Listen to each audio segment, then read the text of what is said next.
will never find a more wretched hive of scum and villainy. We must be cautious.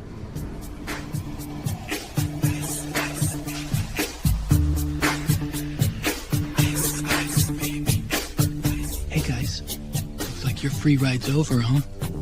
Have fun living on the streets. Okay, cool. Good chatting, you guys.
Hit the button right on time. Rub the button ever so There we gently go. till the page squeaks. Oh, stop it, you. All right. Stop it. We are on episode You're 47 so of the Weekly nasty. Rogues Gallery. I'm your host, Iron Oxide. Below me, who won't stop topping, is Professor Savage Dad. What's going on this week, man? How you doing? I am doing great. I just realized, though, as I tried to pull my chair in properly, I've got to turn my camera a little bit. My new case is too thick for my chair to fit under my desk. I've got to rearrange shit. Well, just remember, your tech support member, Static, is always on call He's not to tech help you support, out with bro. all your He's technical the needs. software QA guy. He doesn't know where RAM comes from. No, It's not what he told me. graphics card in. Not a Dodge. Put in my not a Dodge RTX product. 3070. The case was like, "Is it even in yet?" It's just so big and Got a nickel for every time I heard that. juicy. You I'd know, have right? zero nickels. Well, as I said, we're on episode 47, which I can't believe. This little weekly show is going pretty good so far. We got a lot of things in the works. We'll talk a little bit more about that toward the end of the show. Right below me is Strider. How's your week going, man? It's over, and it's also pretty damn cold, so it'll stop being as cold as Houston gets. So that'll stop on Monday. But that just means I've gotta stay inside, and I gotta stay inside under a pile of blankets because again, I'm a Texan. I don't do cold very well. I don't have a tiny violin on my soundboard for you. Hey, we can. You're frozen, Prof. We can stand. It's funny. I'm cold. He's frozen. No, I'm taking it. Just wait. I'm gonna move any second. Sure you are. Sure you are. And Vagabundo, how's your week going, man? Going all right. Just glad the week's over. Just still paying bills and shit. I heard you had a little drama with the chickens lately. Oh no. Oh yeah. So I found out that I didn't need. So you all know I used to have chickens. Turns out I didn't need to get rid of the chickens the whole entire time. Yeah. Spoiler alert: they became dog food. Yeah, they did become dog food and cat food. But all I had to do was tell the county that they were for personal use. I wasn't doing no production. Oh no. Oh shit. Yeah. Well, time to get more chickens. Then you can buy a whole bunch of new baby chicks. Well, it's about to be chick season again, and I still got the chicken coop. So here I go There you again. go. My wife is trying to get me to build a chicken coop, so Right It's a on. trap. I end up there as well. Speaking of chicks, Theo Snodgrass, how's it going, man? Hey, what's up, everybody? How you guys doing? All right. You got a I'm lot happy of to be here. going on. Are you on the road? Yeah, no, I'm on the road this week. I am in Richland, Washington right now to do where every season is chick season. We're going to be doing a little stand-up comedy tonight at Joker's Comedy Club, and then I'm going to be next week. I'm going to be in Portland, Oregon. Oh, and if you're interested, you're like, Theo, this guy, I've never seen him do comedy. What is he all about? Well, guess what? I've got a little crowd work show that I just shot. That is live on Patreon right now. If you can support me for the low price of just $5 a month, I mean, then you get access to just all my shit. That's how it goes. So if you want to do that, if that sounds super exciting to you, that's what you should do. You should hop over to my Patreon after this stream is over, or after you Or watch the it for fact a that I polite amount of modded time. you, and I modded you, so you can put that link in the chat if you want. Oh, right. Yes, There I you can go. do my own links now. I'm a big boy. Technology. Big boy now. And join at the last minute, host of the new show, insert title here, Drunken Emerald Arrow. I'm surprised I said that right, but how's it going tonight? Well, I mean, saying my name is like me trying to say Full Metal Nate. I always stumble over it. I don't know what it is with that name that I just kind of stumble over. Doing well. I mean, I'm curled up with blankets as well because it's winter. And It is? one place that I would say that I'm not cruising. Oh my God, for it's a chicks little cold. is Richland, Washington. But I'm just saying. I'm wearing flip flops right now. You guys sound like crybabies. I'll trade you. That's what I'm saying. Ooh, it's a little cold. It's Grow winter. up. I mean, Oh no, my nipples are hard. I mean, Oh, I know what it's like. I live in Nevada. I have to wear a white sweater at night. Sometimes it's a little inconvenient. So grow a pair. No, it's Yeah, I have to wear it's flip flops pretty cold over here too. like right now. No, otherwise doing well. Enjoyed the Savage Dad talk on his drive home today, talking about good old good old Fridays and what they do to us. Oh, dude, You're getting a lot of feedback there, Arrow. Or somebody else. onto him. Not me. That's how you know the feds are there. Wow, we're only 9 minutes in and we already got the feds. Awesome. Well, just in time to make the list, DeathMetalHero, our guest of this evening. What is going on, man? Tell everybody a little bit about yourself. I have been doing this YouTube thing for, I guess, going on 5 years now. I actually used to do a TV show here locally in St. Augustine, Florida, called Last Wednesday. And we would talk about comics and the new movies that were coming out. I believe Rise of the Silver Surfer was one of the new ones that was coming out when we were still doing the show. And we would go to conventions and interview people, interview writers, artists, all that fun stuff. It was a locally broadcast show, and we're doing this around like 2006 to 2008. And if you go to my YouTube channel, you can actually see a playlist of all of my old interviews from like MegaCon 2007, 2008, and San Diego Comic-Con. Interviewed a bunch of people, and then that kind of fell apart, and spent years and years doing other stuff. I've always been drawing and whatnot. Worked for an artist in Orlando, and then came back up here and worked tech support. So I'm also tech support. I promise I'm not an inept ogre. I've got deft fingers when it comes to technology. But yeah, work tech support, do landscaping, all kinds of stuff. Started hanging out with Frag on his Couch Doodles channel, and that's what got me back into drawing. Hadn't been drawing for years because of a bad experience with an artist down in Orlando, and now I'm drawing comics, which is what I've always wanted to do. I've always I've loved comics, art, stories. I love a good story.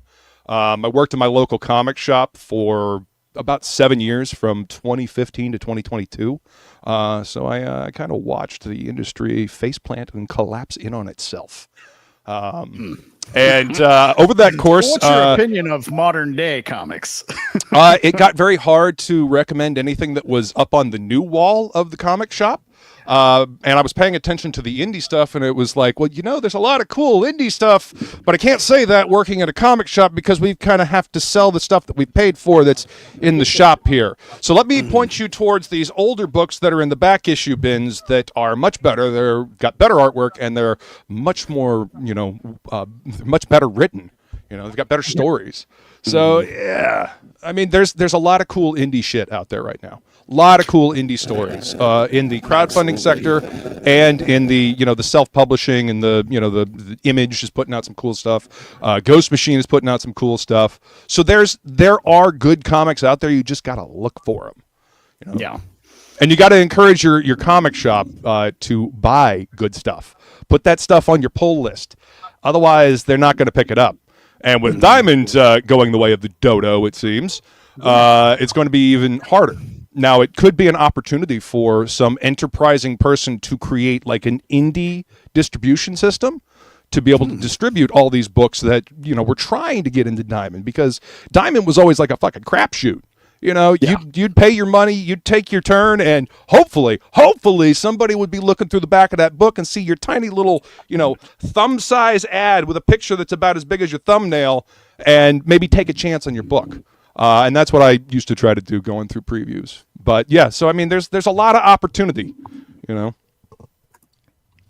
Right on. So what were some of the comics you grew up in that kind of developed? That would be a really interesting idea to see somebody kind of move into that space. Right, take over the distribution of stuff, or somebody a little more independent, or multiple independents. Yeah, well, I mean, back in the 80s, there used to be multiple distributors.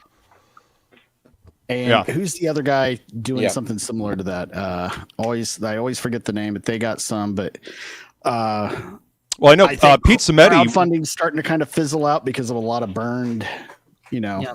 Well, I mean, you can only get bitten so many times before you decide, I'm not going to stick my hand in there anymore. Yeah. But I know Pete Cimetti over at Alterna was doing distribution for a little while. He's talked about doing that. I've heard some people here and there talk about doing it, but nothing solid and concrete. Mm-hmm. I do love Pete Cimetti and Alterna, though. I don't know if you've gotten any of his books that are on the newsprint. The smell of newsprint, like ink on newsprint, there is something so just fucking magical about those books.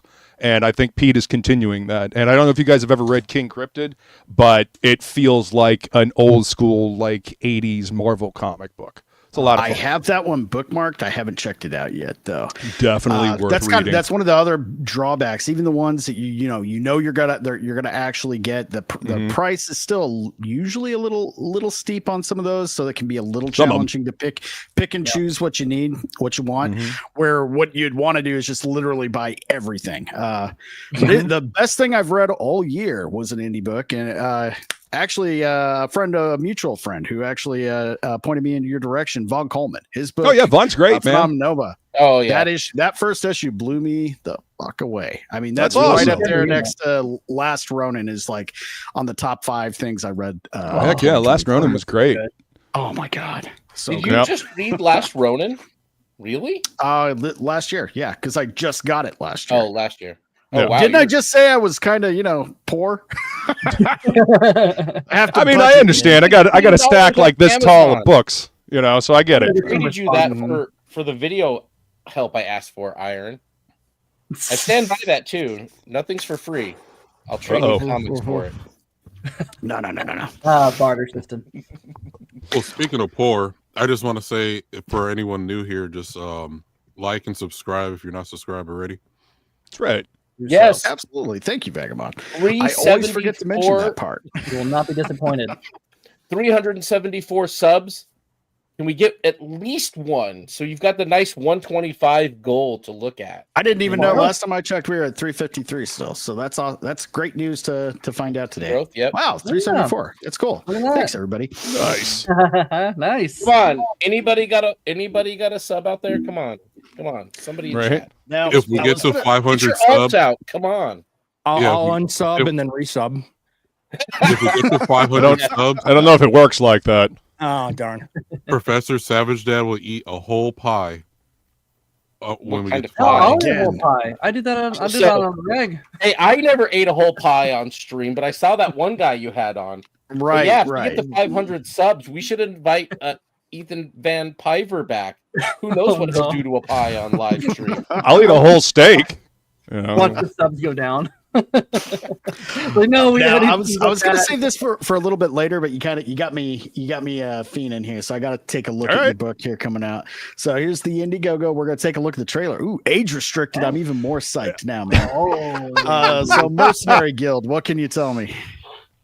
Mercenary Guild is the story of mercenaries. They live in a town called Saltport, and there's been wars in this island that the city of Saltport exists on.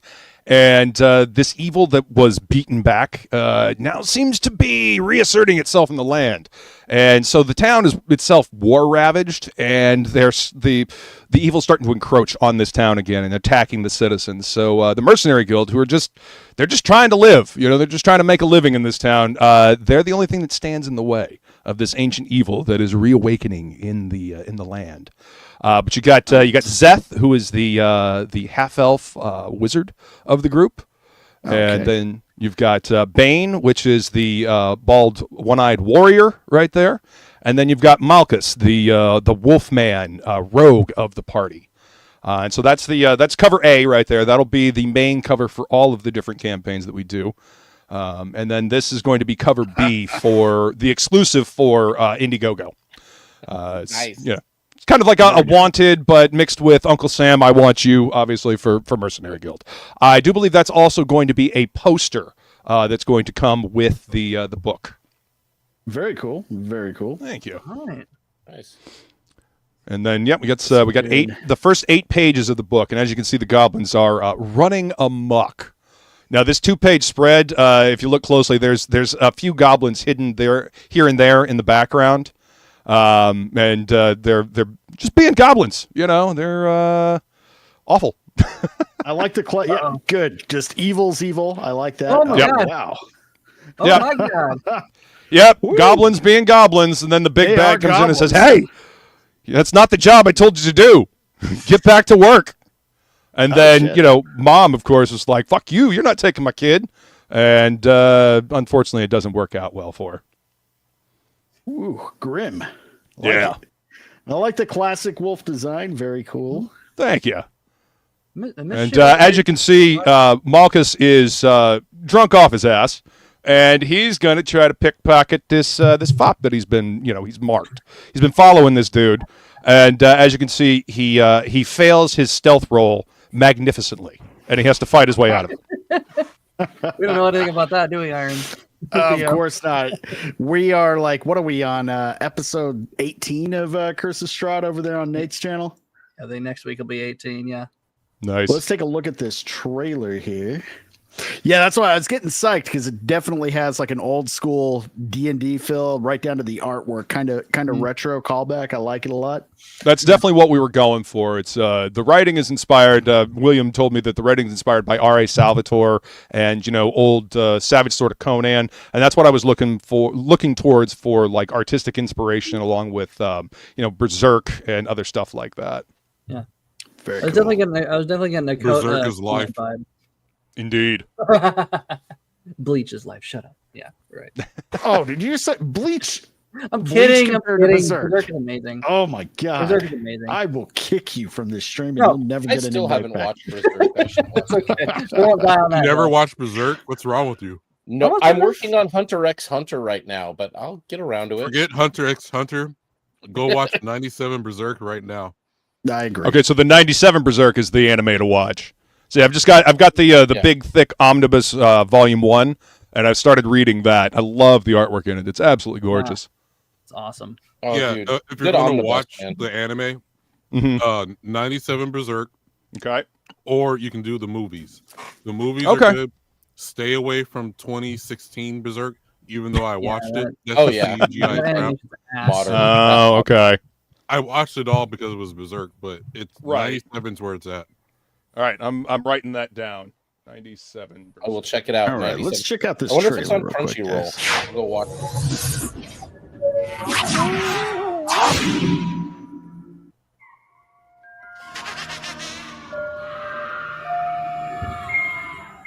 The cow's being left alone.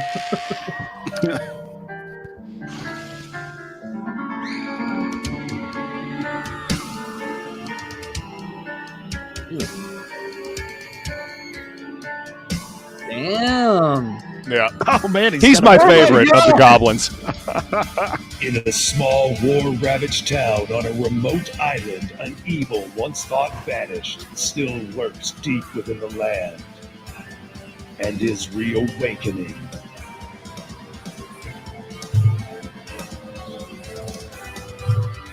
In this slowly healing community torn between two factions, an outcast band of adventurers strive to rebuild their lives and make this island their new home.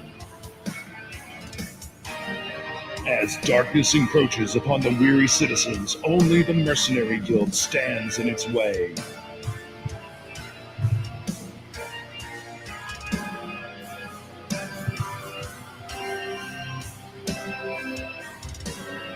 Join the guild at themercenaryguild.com to receive an exclusive Elven Sorceress trading card.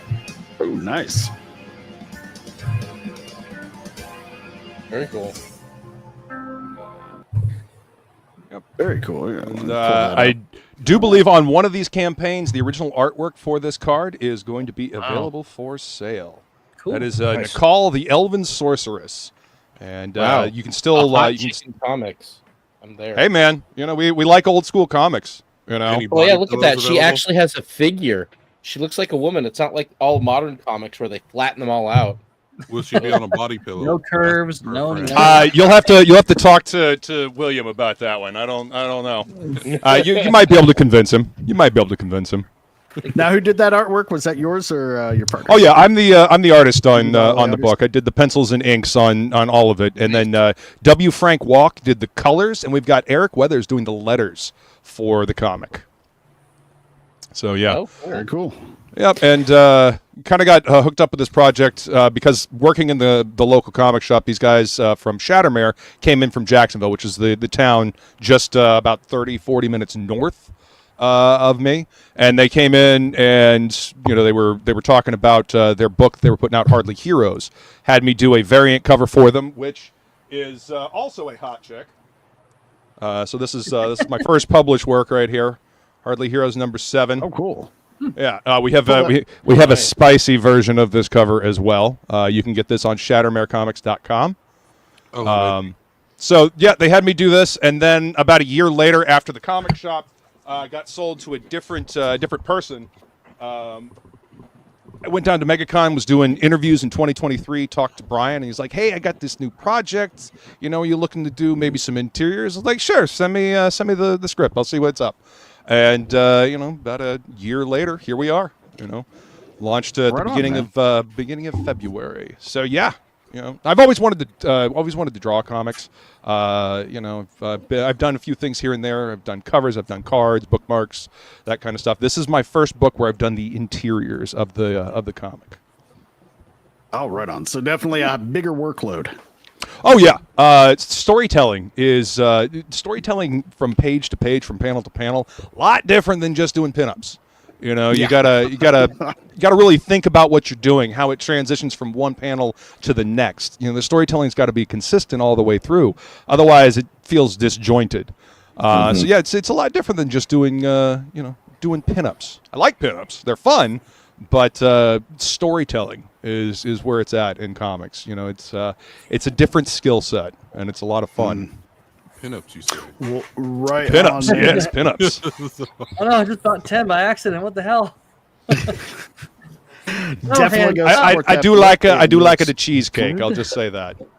Then you're gonna enjoy this first topic. But first, let's say hi to the chat real quick. See what we got in there. First in, we got BS Warren. What's going on, my man? Followed by Jack Darlad, the king himself. What is going on? Jason Clinton, how's it going, my friend? We got Vagabond, who's right there. Hi, Vagabond. We got Diana Gardner. How's it going, Diana? We got there's my lady. Feline. Skull, gorgeous. That's my girlfriend. Oh, cool. Hey, how's it going? She has with my wife, so relentlessly pushed this campaign. Yeah, she is. She has been #1 supporter of this campaign since I started working on the project. Has pushed it relentlessly since the beginning. So I am very thankful for all her help and support. You actually found a woman that doesn't just crap all over your dreams. So well done, sir. That's right. I am lucky and blessed. Let me tell you, sir. Let's see. We've got Master Hobo. Greetings, fellow gooners from the homeless shelter. I'm so gooned out from your show last week. Well, we didn't want to over-goon you, but we're about to goon you again. Let's see who else we got. We got the lovely Sherry. How's it going, Sherry?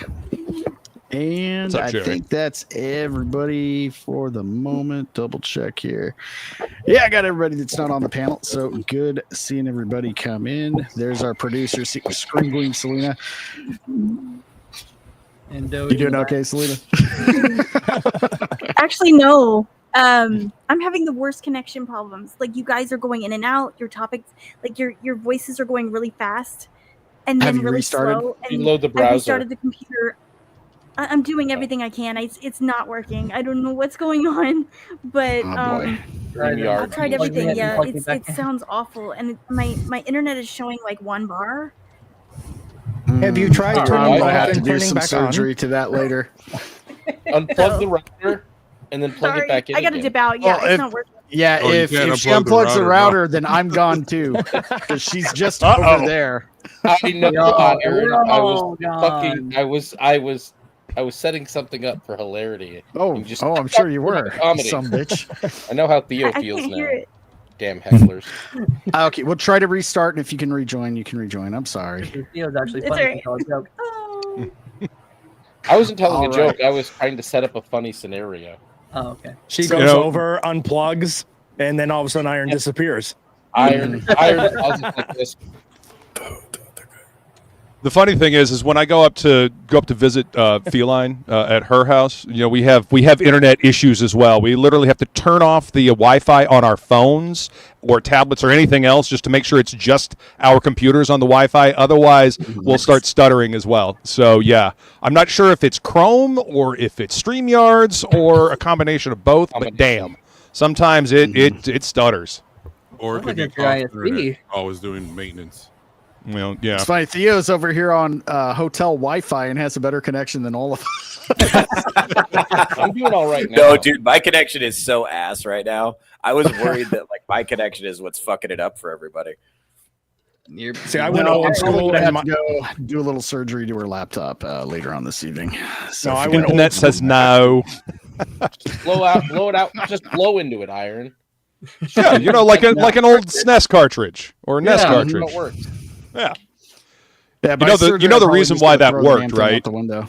Because you're taking it out and putting it back in. That was what actually reset it's like it makes the connections slide in better to the slot. Well, the moisture in your breath makes the connection between the thing that clasps on to the board that's inside the cartridge. Technically, it's not necessarily a good thing because you're putting moisture in there, and moisture and electronics don't necessarily mix. Yeah. But yeah, if you clean off the inside of the cartridge with like a microfiber cloth and rubbing alcohol, that works much better. Mm-hmm. That's how. See, yeah, my grandpa did like electronic work, and he was the one that got the NES back in the day. Like he was an engineer, so he saw us doing that blowing on it bullshit. He's like, no. Wait a minute.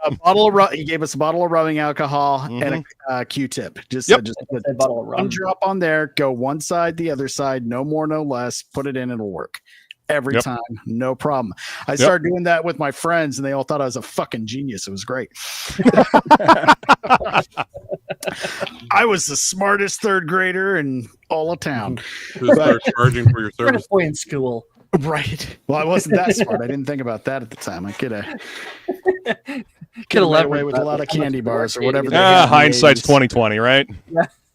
Now, man, as an artist, do you ever like you post something, you really some work online, and you get some weirdos that try to say, especially if it's a pinup portrait or something a little more revealing? You said you like the cheesecake. Do you get the weirdos coming after you, telling you like you shouldn't draw it like that?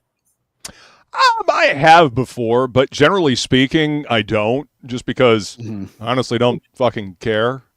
Like I draw what I want to draw. I draw what I'm interested in drawing. I draw what I'm paid to draw. And I was paid to draw hot chicks. I sell pictures of hot chicks in online auctions. Like, you can rant and scream and rave all you want online, but it doesn't affect me because the internet is not a real place. Fucking Zactamundo. I bring that up because there was a little bit of controversy earlier this week, and especially this morning. An artist put out a now deleted poster. He did some fan work for Fantastic Four. Now I can't pull up the actual tweet because he deleted it, so I'm going to pull up Yellow Flash's video. I saw his video, and that's what turned me on to this subject. This was apparently far too risque for the internet's liking. Are you fucking kidding me? This really an ass and a tight. So what the hell? And is nobody gonna remark on the thing's fist near Pedro Pascal's testicles? Maybe that's the actual reason it got pulled down. Like jerking him off too. Like you never know what's in there, man. Like these people are new to the internet. They never heard about Rule 24 or 42, whatever you call it. 34. I don't know that. Well, word. if you notice, if you check out my thumbnail, 34. I used this gentleman's artwork, and I just took Sue's ass and ballooned it out 3 times as big for the thumbnail. I did notice. Wow, we just made $1 billion because. Fuck them, fuck censorship. And also there's absolutely nothing wrong with this. Anybody that knows their comics knows it's kind of a throwback, a tribute to a famous cover from I want to say the early 2000s. But let me go to the original tweet. Even though it's now deleted, we can still read the comments. Yeah, I was about to say, what do the comments say? Because that's so tame compared to anything else you might run across on the internet. Right. Yeah. Go ahead, Strider. We just saw goblins taking advantage of a poor village woman, and that was cool. Oh no, she was gonna kill them fucking goblins. She got the chance though. Oh yeah, right. They would hate some of the anime I seen. Well, the beginning of the comic, I was told to watch the first episode of Goblin Slayer in order to get the feel that they were going for the opening scene. So that's why it was so dark. Woof. Vagabond, you doing your research for swear it's not hentai show? Yes, I swear it's not hentai. I can't wait for that show, man. There's a fine line these days. I have a computer built later for that this week. I've been to Hentai Fest Anime Matsuri. There definitely is not a fine line. You know when you see it. Oh, you went to Hentai Fest? Oh, did you see Cosplay Deviants? Strider's got a dark streak. Hold on, Strider. Did you see Cosplay Deviants? I did not see a whole lot of Cosplay Deviants. I know. No, there's a booth called Cosplay Deviants. I know they're at Anime I thought you were talking about literally Deviants dressed in cosplay. No, I didn't. No, it's an actual group called Cosplay Deviants. Okay. No, next time you're at Anime Matsuri, you go into like one of the big auditoriums, and there's at least when I was there were two porn stars hosting it, one from Japan and one from like a local girl, I think. Well, and I'm just we're saying, just watching hentai on a big old screen, hundreds of people in a room. Like it's kind of weird. Okay, that's a little weird. Yo, that's kind of gay, bro. Respectfully. There's a lot of women. I'm just saying, watching porn in a room with 300 other horny weirdos, bro. Like you can't do that at home. There were a lot of. I mean, they used to have theaters for that kind of In a thing. bad part of town. All right, next time you're at Didn't Enemy work out. They're Monster, actually rather attractive people. I'm like, usually this is my preconceived notions about the people who indulge in this is definitely shattered. There's a lot of really, really good looking people just sitting around. Like, okay. Yeah. There's some hot perverts, is what you're saying. I'm into yes, that. absolutely. Oh, hey, MSK, what's going on, down buddy? for? Hot pervert. Yeah. What's up? Which is kind of funny. Arizona The rest of the day in my Monster Monsteria, I have to weekend. wear a bandana because it just smells bad. All right, you hentai fiends. Back to topic. So here's the original post. That poster we just saw was from an account called Posterscape, who he actually took it down, which is insane. But this is the quote tweet that got everything all stirred up from Barry Skywalker. Surely there was a different way to draw this, and he knew very well. I think he was called out that this is the original cover that it's called back on, and I guess he's it's Michael Turner. What's his problem? What the fuck? And these Michael Turner was fucking amazing. His artwork is still fucking amazing to this day. Absolutely, 100% he's agree. fantastic, dude. It's so sad we lost such a great artist way too young, dude. He was super fucking cool. I met him at Con at San Diego a few times. Nice fucking guy. That's what I always heard. Fraga's told me a few stories about hanging out with Michael Turner.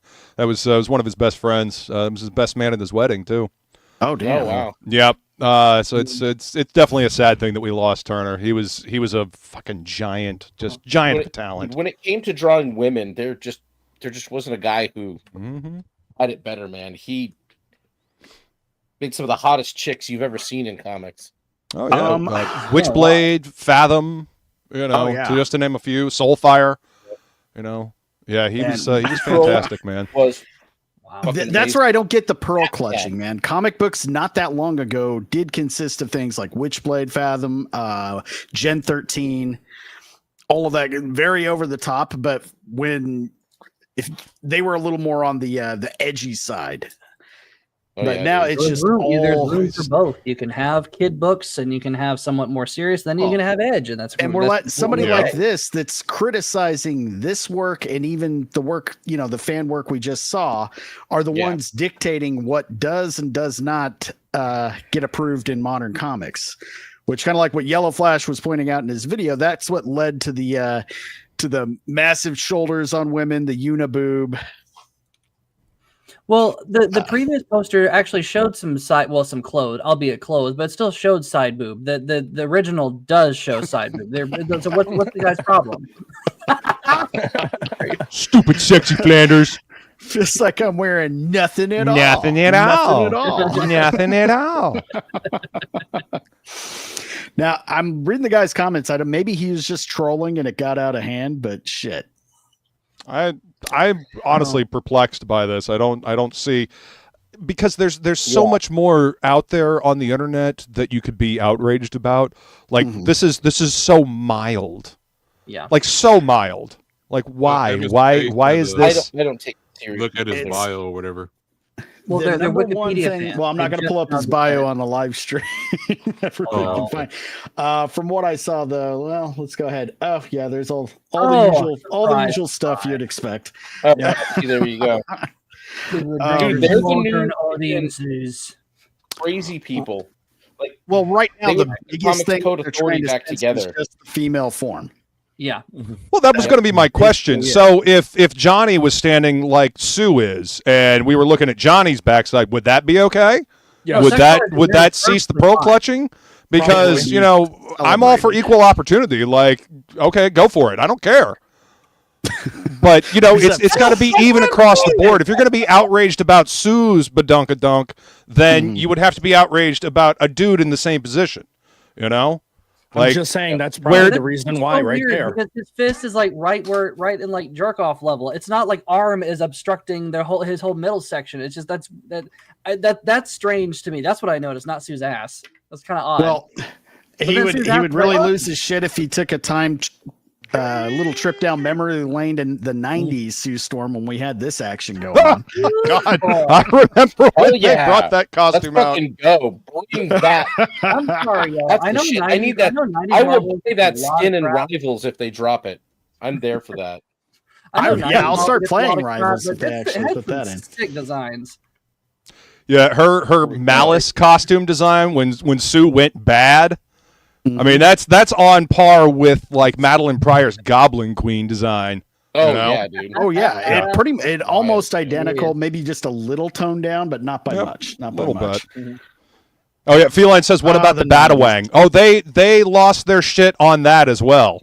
So I actually bought that book and didn't realize what I'd gotten. So I was like, oh, that's Bruce Wayne's dick. Okay, that's fine. Oh, it's this book. Okay. It's a highlight.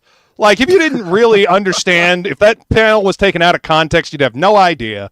Yeah. Like, I remember when that book came into the comic shop, right? I had just gotten an order from Diamond, and this might be part of the reason why Diamond is going under, but they sent the comics in boxes that are really tight around the regular size comics, right? And they put 2 of those in a larger box, so they're nice and tight. What do they do with the oversized magazine, black label books? They just tossed them right in on top, nothing around them. If I had cut down into that box any deeper, I would have slashed through every single number ones of that Batman book. So yeah, I actually bought the Jim Lee version. I wasn't going to pick the book up, honestly, just because I don't care, but Jim Lee did a really badass cover to number 1. I was like, fine. So I went ahead and picked it up, and I'm glad I did, because now that original book, the uncensored book, is worth like $250 fucking dollars. Just because they literally made him go back and edit the original artwork, so that it could never be reproduced ever again, just because the internet collectively freaked the fuck out. It's an R-rated book. It's a mature rated book. And as soon as it's released, what does the internet do? Proves that it's not mature enough to read the fucking book. Like, grow the fuck up, please. Strider's doing his homework. Batman's dick, page 3. Now, I wanted to highlight a little part of Yellow Flash's lower video, panel. and I'll drop the link to his actual video. So if anybody wants to watch it later, sure, everybody already has. But he brings up a good point about the art censoring the Tumblr culture and how everybody's always trying to stifle creativity and fix, objectable content. I find it hilarious that Tumblrites are trying to censor artwork. Have you seen the shit that's on Tumblr or used to be? Here's a good example of this. None of it's good. Tumblr, and then it either goes from crap and the virtue signaling, and then it goes to like Vagabond would have a very hard time saying, "I swear it's not hentai," because it's all it is like furry fest, lolicon, debauchery galore. And I'm so glad Tumblr's Lady gone. Dimitrescu, anybody? Yeah, Lady Demetros. Mm-hmm. Yep. You can shelter from the rain under that rack. But the fact that this guy's criticizing that last cover, and 2, we have these people actually going after J. Scott Campbell. Like, are you kidding me? Yeah, the MJ one pissed me off. Yeah, this is. There have been several instances of people going after J. Scott Campbell for no fucking reason whatsoever. Like that Riri Williams cover that he did. That was the most innocuous thing at all. She's holding the helmet in her hand, and she's kind of got a little sassiness to her pose. She's got her hand out with her little repulsor glove on or whatever. And people lost their damn mind over that cover. For what reason? I still don't understand. But J. Scott Campbell, being the absolute professional that he is, he went ahead and redrew the cover and just did it in an even more innocuous pose. She's just sitting there, Indian style, holding her Iron Man helmet. Right. Yeah. This was the original. See, there it is. There it is. Stoked controversy, and he changed it to that. Yeah. That one actually makes the character look interesting. Yeah. Yeah. Are they dynamic? Are they mad at the crop top? Is that what they're mad at? That's what I was thinking. It's either the crop top itself or it's the shape. If you the shape of her hips. Oh, fuck these people. Okay. I mean, to me, women don't have hips. Yeah, that says sassy. That's because a lot of those people that are buying it like boy hips. No, So- I'll tell you what the problem that means is. two things. So, no, we're seeing it in video games as well too. Oh yeah, we are. So there's a group of people that we know them as activists, and they never cared about these mediums before. And once one of them got into the industry of like, hey, we can promote our T flags and whatever LGBTQ stuff in there. And that's all they care about. They don't really care about the games and stuff. And we see that, what was that, a picture of like Bungie before, when it was like a bunch of like dude bros hanging out. And then you see like Bungie and Blizzard now, which is all the colorful hair people. Sorry, gal. I know you're in chat. So, hey man, I've got, one of the I've good got ones. blue hair, so you know. So what Got a big blue mohawk. It's an obvious contrast to people who actually care about the material medium compared to the people who are in it now to push That's the biggest thing. A so-called narrative. Well, all these industries have been hijacked by activists. They don't care about, they're not passionate about comics, video games, art, any of it. They're there to just push their politics and their narrative and their ideology. That's literally it. That's the only thing they're there for. They're a cancer. They're going to take something over, infect it until it's completely unrecognizable, and then move on to the next thing. They do it from tabletop games to comic books to video games to movies, genres of movies. Yeah. And they'll usually complain about it not being an inclusive space for usually women or, you know, XYZ group. I call bullshit on that entire narrative, because growing up, everybody was reading comics. Didn't matter if you were black, white, male, female, whatever. Everybody was reading comics. Everybody liked video games. Everybody enjoyed movies. There was none of this fucking bullshit. You know, everybody was welcome. Everybody was allowed to fucking read comics or play video games, and everybody just enjoyed it. It was nerd culture. We enjoyed the stuff that we enjoyed. And then all of this shit blew up. Video games became huge, big business, and then because of the movies, you know, Marvel and DC became household names. And then you have people that are disingenuous about their desire to work on this stuff. They want a stepping stone to something else. They want a Netflix deal. They want, you know, a series on Hulu or whatever. They don't actually care about these characters. They don't care about the legacy of these characters. They don't care about making something entertaining. They just want to be told that they're good, and they want to have something awesome on their CV so they can go do something else. You don't get into video games or comic books unless you love them. That's the thing. Because you're not going to make anything good if you don't actually love what you're working on. Because you have to know what works and what doesn't. And the thing is about the thing, you have to design video games. You have to like them in order to make the game that you, because every game developer worth their salt, they want to make the game that they enjoy playing at the end of the day. Yeah. But now we have people who are making, they're not making stuff for fans. They're making stuff for their corporate overlords, or worse, they're making it for the journalist class. And I want to add that's more the case. The journalist class. They're making it for their activist class. Well, and it's no coincidence that I saw the interesting statistic the other day dropped like 32% of all employees in the gaming industry right now are game designers, game developers. There are of some basically other than white, straight, and male.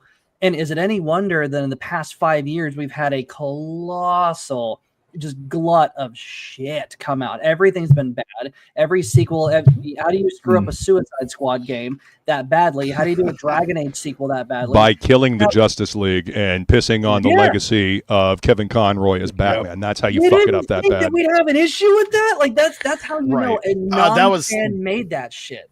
And like, and I just want to add, why not turn Mr. Freeze into a lesbian Asian woman? Why not? Who cares? God, I missed that. I don't even know who Mr. Freeze is. Blah, blah, blah, blah, blah, blah, blah, blah. The people who say that never cared about the medium in the first place. Exactly. And I want to go back to what Luke said. I've been going to comic shops since I was able to. So like the late 80s, early 90s. And there was never any form of diversity problem other than they were all nerds. And like everybody was welcome on Big Bang Theory. You know, never a problem. The only barrier for entry was how well do you know the stuff. That was it. like to have a girl be a fan, because like video games and comic books are majority male enjoy it, but not once has anybody who has enjoyed any of that, because I was in video games before I was into comic books. It was amazing if I met a girl like elementary school to high school to college who enjoyed video games. That was really it was kind of amazing to me. It's like you actually that's where the meme. I've always known a ton of course, I worked at GameStop for 5 years. We never had a problem with female clientele. I think that's where the meme came from, where it was like, oh, so what's your favorite character? Oh, what do you know about Star Wars or Star Trek, or do you know the difference? You know, we've seen that meme when it goes towards women, but I think we can pinpoint the transition points from when this take place. So we got the journal, because it all started with the journalist first, right? So because we didn't really have this problem in gaming or in comics and stuff. I mean, we might have had a few, but you see like Anita Sarkeesian, you see, I'm researching video game culture because I'm just want to know about it. To I've been playing video games my whole life. Like, which one is it? Right? Yeah. We have you on video saying you did not do that. In fact, we have you on video saying you actually do not enjoy video games. That's where I have an issue. You know, I am all for new people coming into a fandom. That was part of my favorite thing about working in a comic shop, helping people find cool shit to read, right?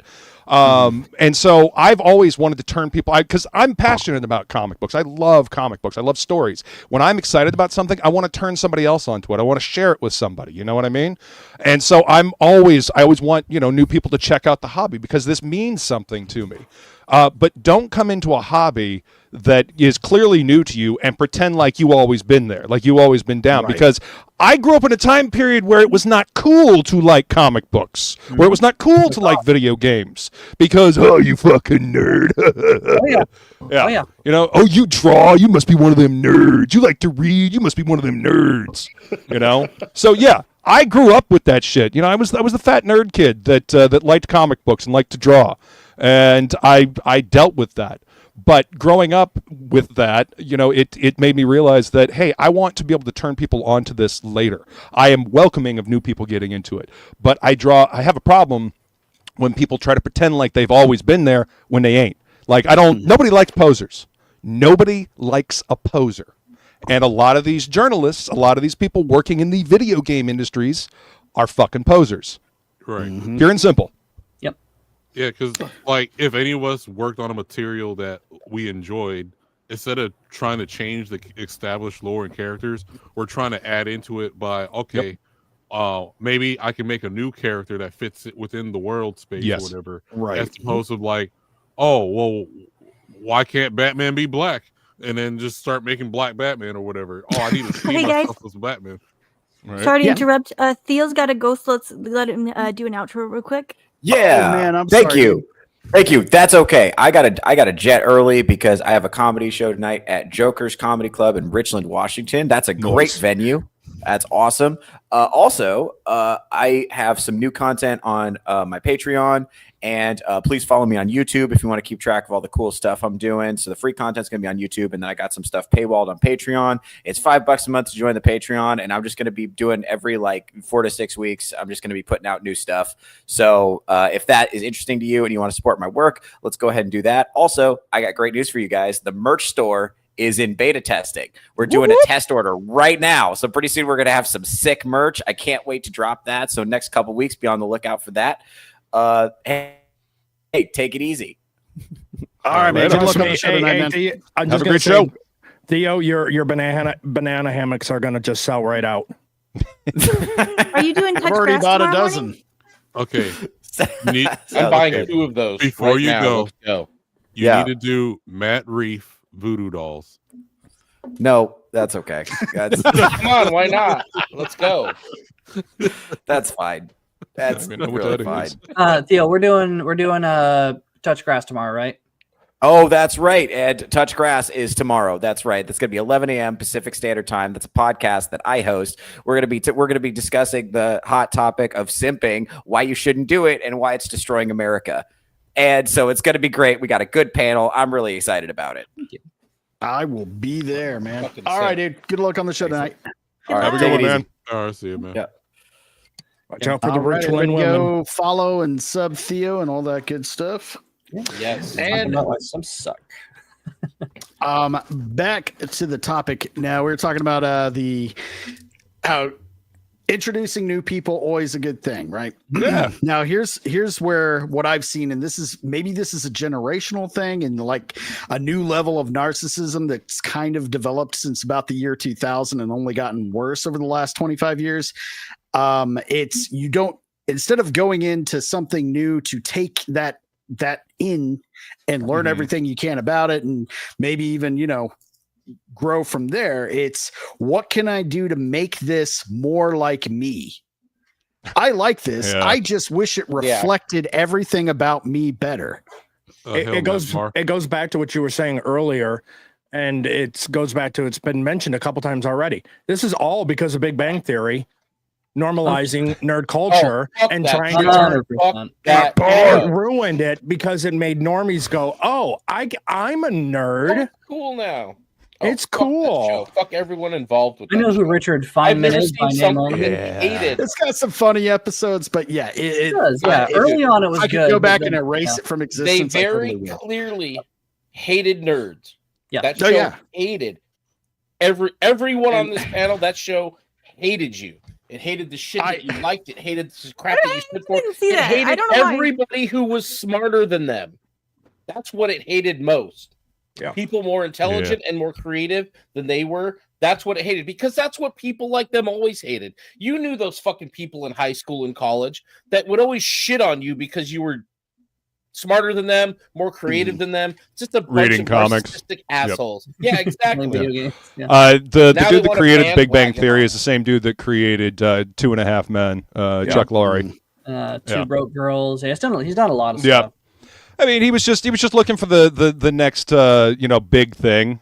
He saw that that this was kind of where it was going, and he kind of pushed it a little bit.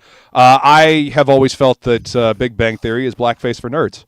Like they're not laughing with us. This isn't laughing at us, because we're nerds. We'll joke, we'll make fun of ourselves, we can laugh at ourselves. That's not what that was. That was laughing at us, not with us. That's the way it always came across to me. And I had to explain that to my mom, because she watched it for a while, and I was like, yeah, this show's not funny. Like this is borderline offensive to my people, man. My nerds, my fellow nerds. Like this is borderline offensive. How did it's just not all funny. The characters. Let's see. They had ridiculous health problems. They were all socially awkward. They all had ridiculous problems with women.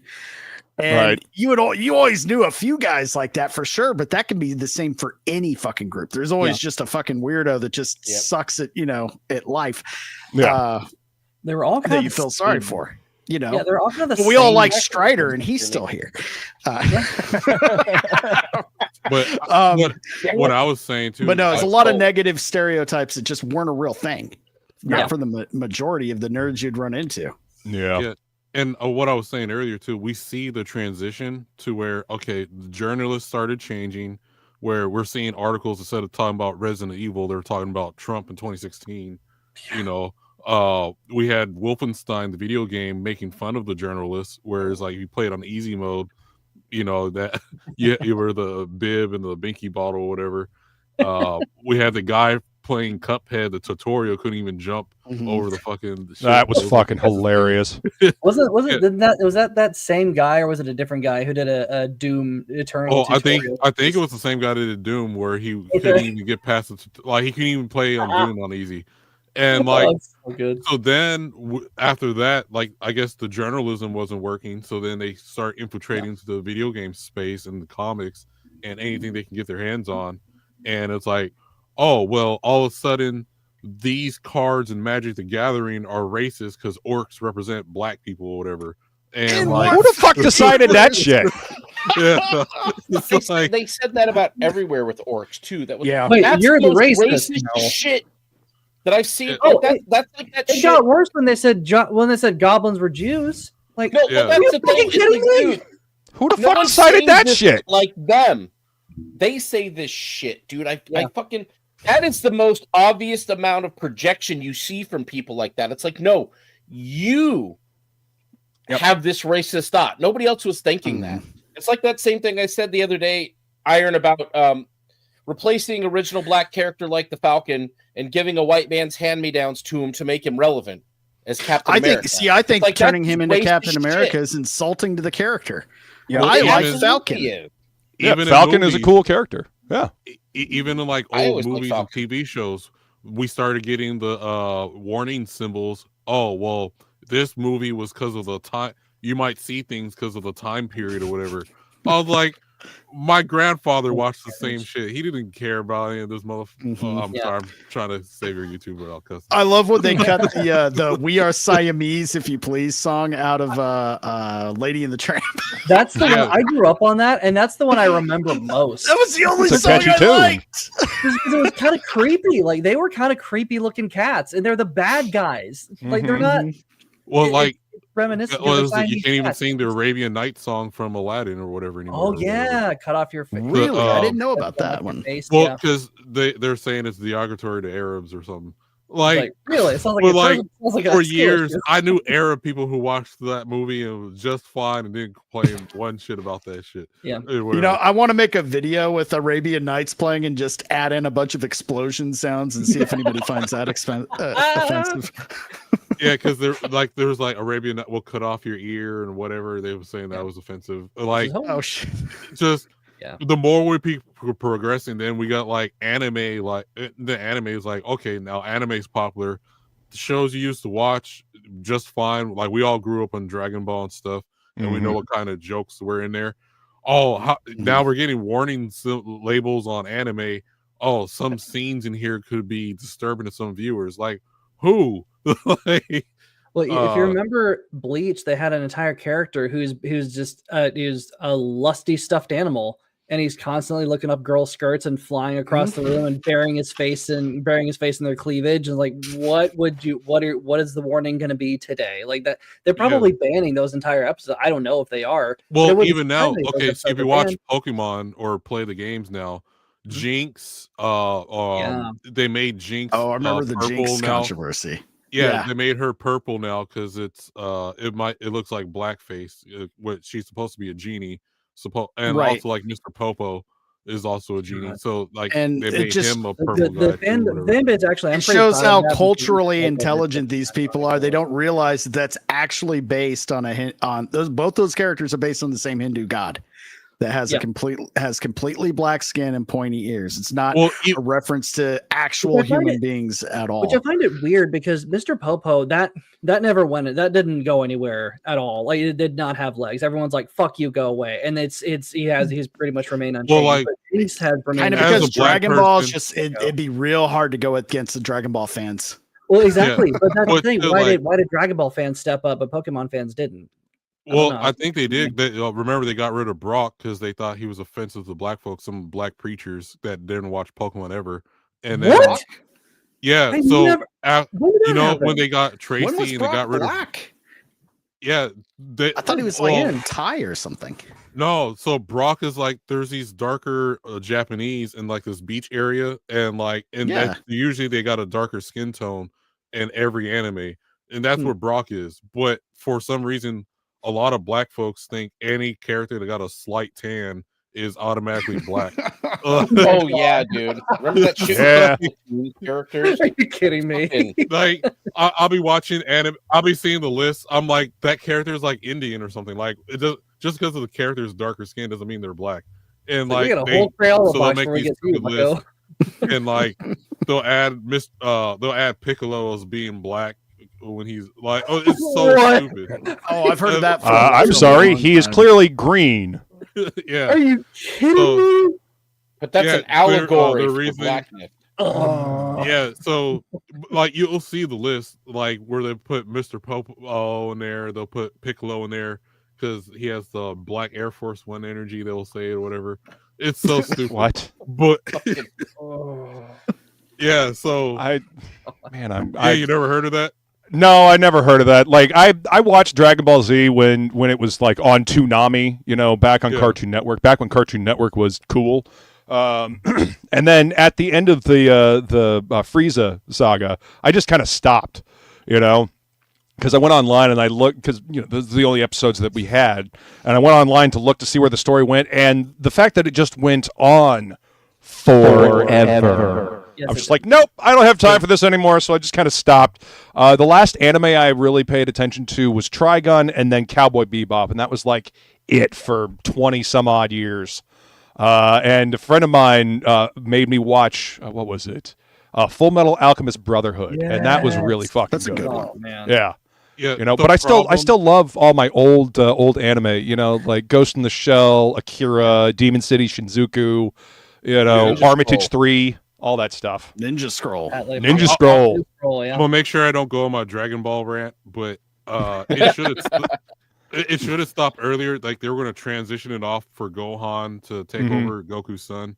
And it was, but then Toei Animation's like, no, it needs to be the Goku of Vegeta show. So, well, yeah, that's Dragon Ball Super. Like they're just the power levels are just ridiculous now. The numbers don't even mean anything. Yeah. So, but outside of that, it's just like I mean, we see these transitions like within gaming and stuff now. So now we see a whole subsection of like people who are in these AAA studios and stuff like that now, to where it's like they embrace changing the lore, even if it makes no sense. Just completely. It's the same thing when we see Hollywood movies and like they're making a Halo TV show, but Master Chief's taking off his helmet and has, it's people who never cared about the source material. It's fine what's popular. Gonna say, he's taking off more than his helmet. Master Chief, bro. Master Chief. Master Chief. Master Chief. But what it is so the whole transformer thing right now, I'll just say that transmission fluids is that they're trying to put themselves they're trying to put themselves in front of everyone, all the DEI stuff. So what it is find popular medium and interject our stuff into there to force us upon the masses. And that's all it is. Yeah. They're going to launch their own anime soon. Did you hear about it? It's called Transformers, Real Men in Disguise. I thought you were going to make a 41% joke, but yeah. Oh, shit. G1 is the best Transformers, hands down. Hands down, Oh, yeah. And the best Transformers movie is easily the one from '86, the animated one with the fucking bitchin' soundtrack. Like that soundtrack to this day still fucking slaps. Instruments of Destruction is easily the best song on that album. 100%, man.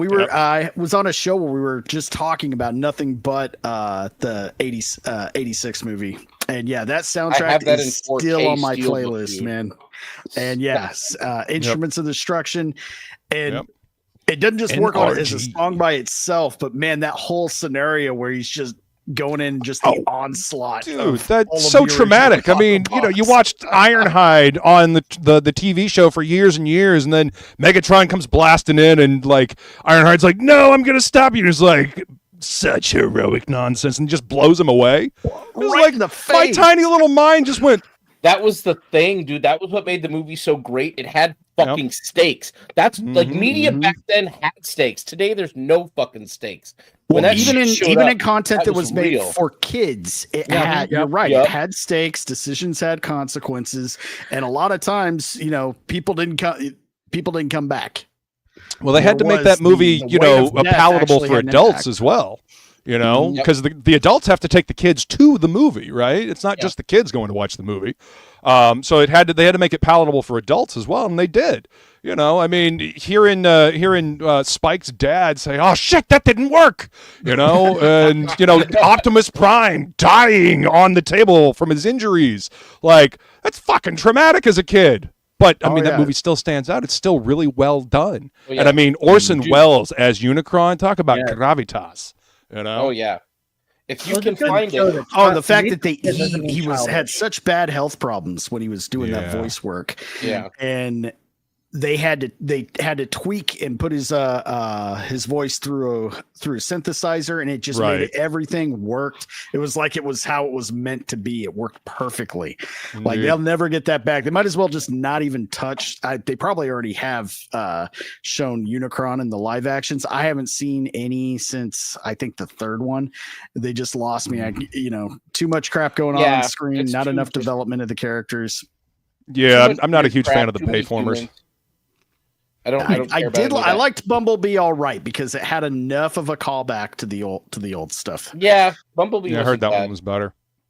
If you can find it on 4K, they went back to the 35mm and did a repull of it of the '86 movie. Fucking nice. Gorgeous. Okay. Sound is fantastic. It's fucking worth it to have it. I'm an advocate for physical media. We talk about like streaming services censoring stuff, putting warnings and shit like that. Just go buy it on a disc somewhere. Make sure you have a physical copy of it. And then if you can, rip it to a hard drive and then set up a server so you can just watch it whenever you want, and you can keep your disc safe. That way you always have it, and they cannot take it away from you. They can't edit it. They can't change it. You need to get out of my place, man. That's exactly what I've done. Well, there you go. That's what I'm working on. There you go. Good call. I have all of he talks about his Vagabond servers on a regular basis, and then starts getting sweaty, and then he turns off his camera. Oh. I need to get I've got these servers iron. The media need to spend the money on the 16 terabyte hard drives and the Synology, because I have a disk drive here meant to rip this shit. I have all of G1 on DVD, Transformers, Ninja Turtles, fucking Voltron, like all of the good shit, all of the Disney afternoon from back in the day, DuckTales, Rescue Rangers, Tailspin, Darkwing, all that shit I have on disc. Excellent. Good. See, and you we should. already talked about it. If we ever planned on we actually decided we could afford to, have a kid, it would be just as she leaves. The timing. Wow, great comedic timing. No, we would she's coming up behind you. About the old stuff. Yeah, there she is. She's sneaking I don't know if she knows she left. Actually, I see her backstage. You don't need money. You need. Was that intentional, Selena? In the private chat. I think. I think she's just having computer problems. Well, I'll just say that's a good reminder for money for kids is let's help Iron get to 500 subscribers, folks. Yep. 500 subs, they'll have kids. Once I get them super chats, then I'll stop procreating. You don't need money for kids. You need to pack on calories because you're going to forget to eat. You're not going to sleep. You're going to need something to burn off. So that's what you really need.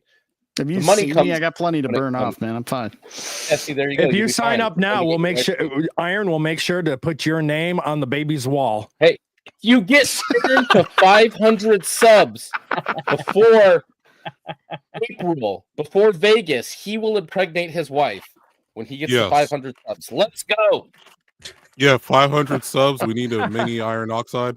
All right, well, I guess that's happening, and since she's not here to interject, I guess that's the plan. This is an interesting. No, just ignore the private chat. I usually do anyway. That's why I made her the producer. Private chat. It's not there. Here, I'm gonna full screen so I don't see it either. There we go. No, we're not, Anna. We're conspiring with you. Yeah, she's gonna come in there and ask questions in a minute. What other topics we had to go on now? Bond. That's a good one. Actually, let's get into that. So the big announcement: Amazon's going to be taking over Bond, which, well, we saw what they did with Lord of the Rings. So, I mean, this is just a few months after the announcement of the Bond, the lead pick for the actor. It's kind of questionable. Nah, is that the guy? I have all the old Bond films, so I'm good. I'm good. I'm all set. Are great. I watch them every summer. I do a whole marathon every summer, and I love them. And I've read a lot of the novels too. which is and that's cool because you don't know too many people that have actually read the novels. So yeah, you're kind of giving us a whole background on that. Yeah, it's fascinating because the movies are very different. Because I know Daniel Craig Bond got a lot of flack for being a little bit too Bourne Identity, a little too gritty and bloody and grimy. That's the novel. That's what the novels are. They're way more grounded.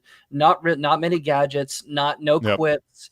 No like fancy suits maybe, but the fashion wasn't the highlight. It's mainly actually kind of interesting. There's a lot of description about what Bond eats because he's more of a symbol of because in the post-war years in Britain, they were still on war rations for the next 10 years. And so Bond's excess was a way of escapism, which is a shame because the Bond films, and especially how the books are written, they are written with all of their descriptions, all of their locations are written as if it's a travel book. And Ian Fleming specifically wrote a lot of these locations and these with such vivid imagery to make it inviting for people to go there because he enjoyed it so much, especially like Jamaica and the Bahamas. He really enjoyed it. Right. That's some of the better ones.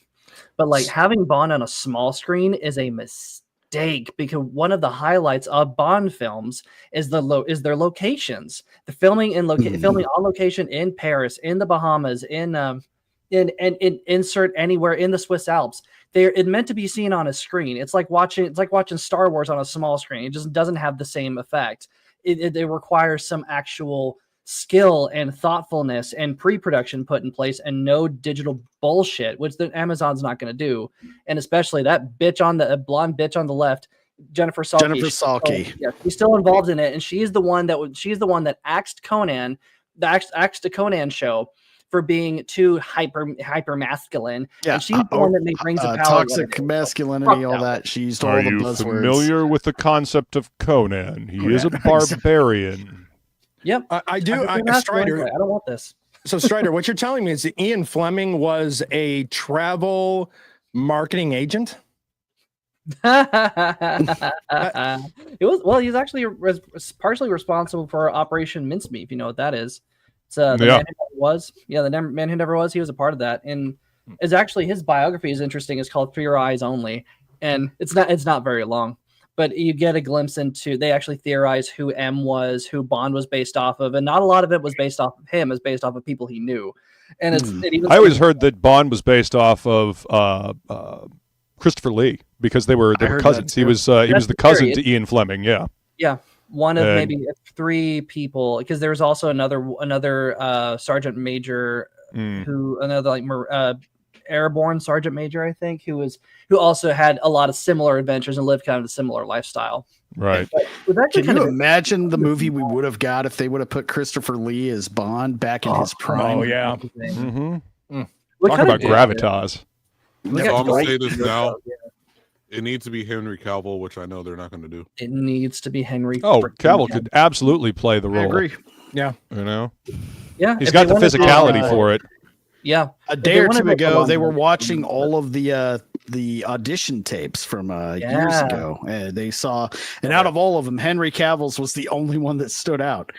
I was never a Daniel Craig fan. I liked the first couple movies. I hated the last 2. They were lackluster. To be fair, Casino Royale was good, and the one after that was pretty good. Was that Quantum of Solace? Quantum of Solace, it's way underrated. The first 20 minutes, the first half of the movie is fantastic, but but during that time there was a nasty writer strike, and so the first half of the movie is great. Yeah, the back half kind of dragged though. Yeah, that's why, because they're just kind of writing it on the fly. That's why he got. I think Daniel Craig was helping to write it, so he got a producer credit or something. Just kind of I didn't mind Skyfall. Well, the last one was not that bad of him riding behind and holding onto the woman. Oh. I mean, come on. I mean, that's peak masculinity right there.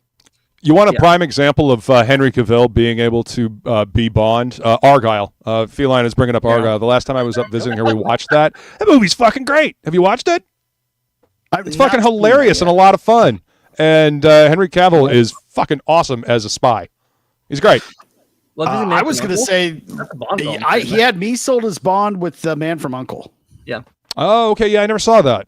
I will say one of the best parts of his audition tape, they're playing Baccarat, which they don't play a whole lot. They play Baccarat in like the old Connery Bonds, pretty much as far as I remember, that's kind of when it stops. But they're playing Baccarat and they're doing that whole scene between Xenia Onatopp and Bond, and Henry Cavill's the only one that says to the croupier, the person like dealing out I think that's the name, dealing out the cards. He says that in an accent, count, because like, you asked for another card. It's kind of like a variation of blackjack. So but he said it in French, which nobody else did. They just said card. He's like card because he's actually oh man, French, and that was a really nice touch. I appreciated that. He researches roles too. He does. Yeah, he does. He's an underrated actor. MSK is probably in the chat. He thinks he's the worst actor that ever lived. It's like he's a perfectly fine, in fact, good actor. He just doesn't get all the greatest roles. No, you want a really good performance of Henry Cavill. Unironically, a drama. It's his role in The Tudors. He's Charles Brandon, one of Henry VIII's. I completely missed that he was in that. Yeah, that's right. He was. He's an actor. Plays a decent character. Goes through a really cool arc, and the show is shit historically, but he's actually plays a good character in it. He's got the. What was the other? I agree. He's got good acting chops. I think it was a good choice for Superman too. He just got an absolute trash script on everything that the Snyderverse did. He was as close to Reeve as we're ever going to get, in my opinion. Yeah, he was. He was fucking born to play Superman, and he just it got the worst fucking luck. Well, he really did. And they could. I still think they could have recovered the Snyderverse. Just get rid of Snyder. Yes. Yeah. Well. 100%. Dude, what was the one thing that everybody was get rid of him? Get rid of the flat. Recast the Flash, and they could have pulled that thing together with the three that they had: Affleck, Cavill, and Gal Gadot. The Holy Trinity was done pretty damn well. Affleck's not my favorite Batman, but he's got a pass. He's better than Sparkle Bat. Oh yeah. I mean, Robert Pattinson, I'm sorry, he just does not have the build to be Batman. No. He does not have the size or intimidation factor. He could be Nightwing. I could see him playing Nightwing, a grown-up Dick Grayson, but not Batman. No, even a year one Batman, he doesn't have the physicality for it. Well, the thing is, his Batman doesn't even really do the physicality. Ben Affleck's probably the closest comic book accurate we've got. Yeah. I would have also picked John Hamm when he was still kind of in his prime. He could probably still pull it off as a little more seasoned Batman. I didn't mean to cut you off there, Strider. Oh, I was just saying, like the big issue with Patman was that they could have made him be a lot more athletic and a lot more ninja based with that small slider frame. Sure. Because they tried to have him be this big imposing shadow dude and that's stomping everywhere. But that's not as intimidating because the guy walks out of it, it's like, oh, just a guy. Whereas Ben Affleck could have easily done that because that guy's actually pretty tall and the guy's actually got the muscle mass to do it. We saw his workout routine in Batman v Superman. Mm-hmm. Oh, that would have Ben Affleck got huge for that role. Yeah. He did. It was awesome, but we needed the Batman in the shadows constantly being basically what the Chris Nolan Batman Begins was. Mm-hmm. As bad as those movies were, there were so many. They did a lot of scenes where if you got a quick eye, you can see, oh, that's from that issue. That's a cover with Batman. It's like they were pulled right from the pages. It's the only thing that they really got right in any of those movies. But let's take a quick look at this is the leaked Bond audition. I don't even know what year this is from. It must be the early 2000s. Yeah. Oh, let me get the he does three different. Oh, ew. James Bond. The name's Bond. James Bond. Nope. James Bond. Good evening. Okay, now Sam Worthington doesn't even. He's still using his Australian accent there. Let's see if we can just get to. I thought this would just be the audition, not. I think he's reacting. Guy talking. Yeah, he's reacting. Damn it. Yeah, this is Calvin Dyson. He's this guy Calvin Dyson. He's got a big on channel. It was all mine. Go. Again. It appears we share the same passions. 3 anyway. I count 2. Motoring and baccarat. Which one wrong? I hope your 3rd is where your real talent lies. 1 rises to meet the challenge. Double. Sweetie. Count. 5. 6 bank loses. Enjoy it while it lasts. The very words I live by. Yeah, that would have worked. But they're never. I don't think they're going to give this guy any more substantial roles. Yeah, because he's going to be demanding that they actually stick to like what the actual character is. Well, I mean that's why he's not doing The Witcher anymore, is because they deviated too much from the source material. You know, they wanted to drastically change things. Yep. And how's that show doing? Nobody cares. Like they had to specifically say, yes, he's still in it. That's you're done. Don't even cast Liam Hemsworth. Just be over at that point. Like, I thought it was already canceled. I think really okay. Maybe I heard wrong, but I thought they were just doing one. They were going to do one final season and have Hemsworth head in, and then be done. Yeah, that's what I heard. I've seen nothing about it except for some screenshots of Liam Hemsworth, looking like Liam Hemsworth with a gray wig on. It's just incredible because I remember when Cavill's screen test came out. It was kind of a bare bones first look into his character. He wasn't even in full makeup and full hair. He looked better than Hemsworth did. It's incredible to me. Just even as shitty as that first look was, he still looked better than Hemsworth. I just can't believe it. Yeah, and I didn't hate the first season, but there was a lot there. It's like, I thought, well, they're just getting started. It's gonna really pick up in the second season, and then whoa, let's go. And then the second season happened. You know what would be fucking hilarious is if somebody took the rights for the original White Wolf, Michael Moorcock's Elric, the Elric series. Yeah. If somebody got the rights to those and then cast Henry Cavill as Elric and did a badass fantasy series with Cavill as Elric, which is exactly the character that Andrzej Sapkowski ripped The Witcher off of. Michael Moorcock came up with that character, decades ago. And lots and lots of novels to pull from. And then Sapkowski came along and was like, oh, I'm just going to, rip this character off that nobody's paying attention to. And here we are. Well, that's fascinating. Actually, Razorfist did a deep dive into how exactly that happened. And he lined up and he broke down. So not Moorcock. Sapkowski was working for he had direct access to the Elric books somehow. And I think it was either like it was like a translator or maybe a translator or worked for an import office. So he had the first access to all this new stuff coming into Poland. And it's clear around that time when the Elric books were first appearing in Poland is when Sapkowski was working at that point in time. It's like, oh, interesting how that works. Yeah, I may be getting all my details mixed up, but he was still the evidence is quite clear. I mean, it's kind of blatantly obvious. Oh yeah, look at the source material and look at Witcher. It's obvious. The thing is, you get that's a great idea, but it'd have to have the right people behind it. That's why there's so many things that they haven't touched yet. That not as many, they're popular, but they're not quite that mainstream yet. Like I love the Dritz Dwarden books. I'm sure I'm saying that wrong, but the Dark Elf saga, all that, and from Forgotten Realms. Exactly, that hasn't been touched yet, but considering apparently they're working on a Forgotten Realms, or is it a Dragonlance TV series that they're working on? I'd heard that. I think it might be Dragonlance. I don't know if it's actually going anywhere, and I kind of hope it doesn't. Well, I mean, that's read the Redwall books. No, I've heard a lot of good things about the Redwall books, though. I still have them actually, and I think I heard somewhere there's a TV show happening on Netflix, but I haven't seen anything since. Just all this talk about everything else I haven't touched yet. It's what reminded me. Yeah. I don't know. I'm a little gun shy about any of these companies taking on any new IPs just because the track record is shit. Every so often we get something that's fun, that's enjoyable, but for the most part, by and large, it's just not well written. It's drastically departing from the lore, it's drastically departing from the source material, and it's just not entertaining. I mean, these things need to be entertaining in order to, continue to go. The whole reason why people like the books and the source material is because it's entertaining. They're engaging characters. And we get none of that in these adaptations.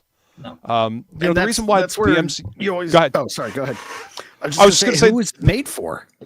Exactly. The MCU started out really hewing really close to the comic books, right? It was very, lore accurate. They made a few things to update things here and there, but it worked for the universe that they were building, right? As it went on, they deviated so far from the source material that it's almost unrecognizable anymore. And that's the problem. They booted out all the comic book writers, the people that knew the characters, that knew the lore, that knew how to adapt this for the audience that they were trying to market to, and they just kicked those guys out and brought in Hollywood writers that always think they know better than the people that have made this thing successful for the last 80 fucking years.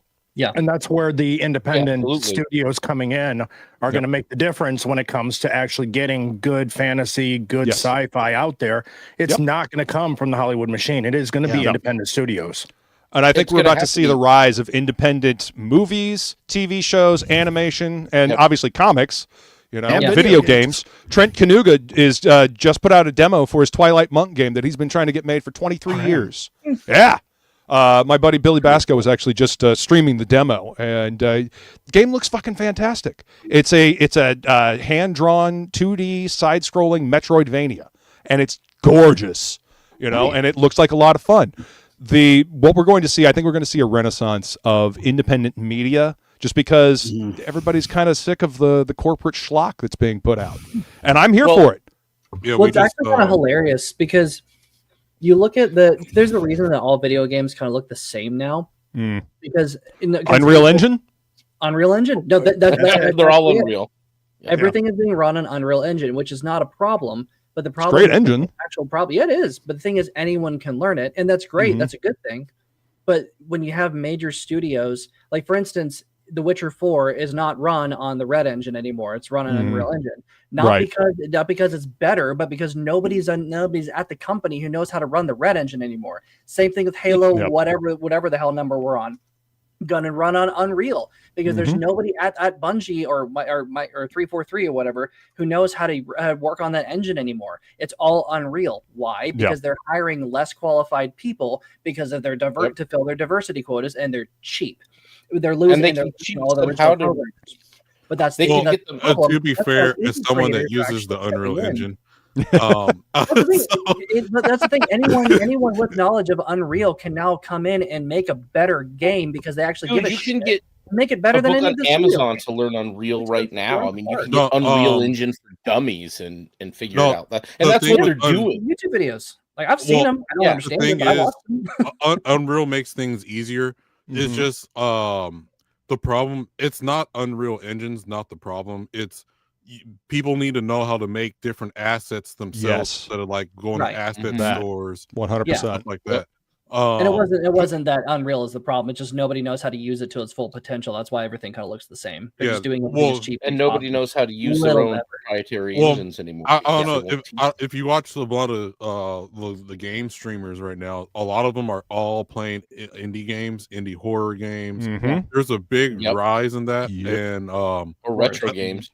Yeah, so the beauty of Unreal, it opens the doorway for people to make whatever they want. You can even make a side scroll using Unreal. Oh yeah, you can make some retro pixel looking like PlayStation 1 era video games. A lot of horror is actually leaning into that kind of lo-fi art aesthetic, and I'm here for it, man. Like you said, the Unreal is not the problem; it's the assets.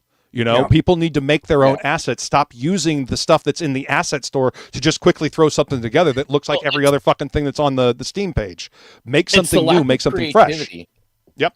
Yeah. That's exactly what it is. Yeah. We're dealing with people who aren't skilled in this, and they're again, like Strider was saying, they're hired to fill a quota. They're not hired because they have some sort of grand vision or good talent, or even a fucking CV that shows that they know how to do this shit. Well, the other thing too, I just want to add, I think the whole Iron Age extends from comics to movies. We just watched a good movie the other day, which was the Gorge. Okay, yeah, I heard about that one. Yeah, I heard that was good too. Yeah, it was a fun movie. It should be a one-off. Do not make any other scenes. any other movie sequels to whatever. It's a good. It was a fun movie. No political agenda. No girl boss. Nothing. There is a female character in there. She can handle herself, but it wasn't like she can't outdo a man or whatever type of thing. And then not only that, I think it's if someone does it right, they could make a good co-op game or a tower defense game based upon that movie. Interesting. Okay. But basically, well, not to drag the stream about this movie, but I gave it a 9 out of 10, honestly. So that's how good the movie was. So it's about a guy that's like a ex-sniper from the Marines, gets hired to be at this post for a whole year out this one end of the gorge, and someone from Russia gets hired to be at the other end. They're not supposed to communicate with each other. They're supposed to just sit there silently on their own, and whatever comes out the gorge, they need to shoot the hell out of it to make sure it doesn't come out. Whatever comes out of the gorge? Yeah. Now my interest is piqued. Yeah. I'm curious, like, what kind of creatures are going to come crawling out of the gorge here? Yeah, so but but they're the only thing they know is there's people that were at this post before them since World War II, and but whatever knowledge they know is passed down from their predecessor beforehand, and so on and so forth. So it's just this gorge. They don't even know what's in the gorge. They're just whatever's supposed to come up, shoot it, and that's it.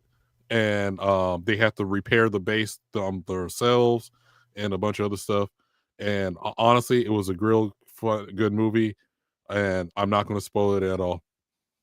Yeah, no, check it out. It's got Miles Teller in it as the one of the leads, and he was really good in Ready Player One. He was also in that god awful Josh Trank fan 4-stick movie, but we'll just forget about that. But I guess what I was getting at too was like the indie space. Have you guys seen Kung Fury? Oh yeah, love Kung Fury. They're working on a number 2 right now. So awesome. So I think the indie space is going to be like movies, YouTubers. Like we're not watching TV anymore. A lot of us are. Hey, I actually don't watch TV all that often. Like I'm usually sitting here at my drawing table, listening to how to fix an old console, like an OG Xbox or a PS3, or I'm listening on how to retrofit a van to be like a mobile studio or something like that, or cooking videos. My girlfriend turned me on to this channel called Men with the Pot. Have you guys seen that? Oh my God. So I just Feline will send me these videos of Men with the Pot, and it's just like videos of this dude out in nature. It's just beautiful sounds, and he's making this delicious looking food. She'll send me these at like 10 o'clock at night when I'm not eating anything and I'm just sitting here drawing. She sends me these videos, and now I'm hungry. I want to go raid the kitchen because these videos are just so mouth-watering. But yeah, Men with the Pot is a fucking great channel. But that's the kind of stuff that I read, that I watch or listen to while I'm working. I don't really watch TV. I watch movies when I go visit her. Yeah. One of the cooking channels I've kind of gotten into a little bit is the Cooking Through History, where making like the last meal that they would have served on Titanic. Right. Or just things like that, or stuff from back during tasting history is another good one like that. Yeah. But wait. We just got breaking news about the Bond casting announcement. Hold on, let me get my screen pulled up here. No. Is it MSK? Strider, is there anything you want to tell everybody? I know they said it couldn't be done. A redheaded Bond. Damn, from a redheaded Bond from Texas is taking over. Hell yeah, America. I kept this silent for so long. Barbara Broccoli paid me so much money, but yeah, exactly. What did you have to do to Sulky to get the position?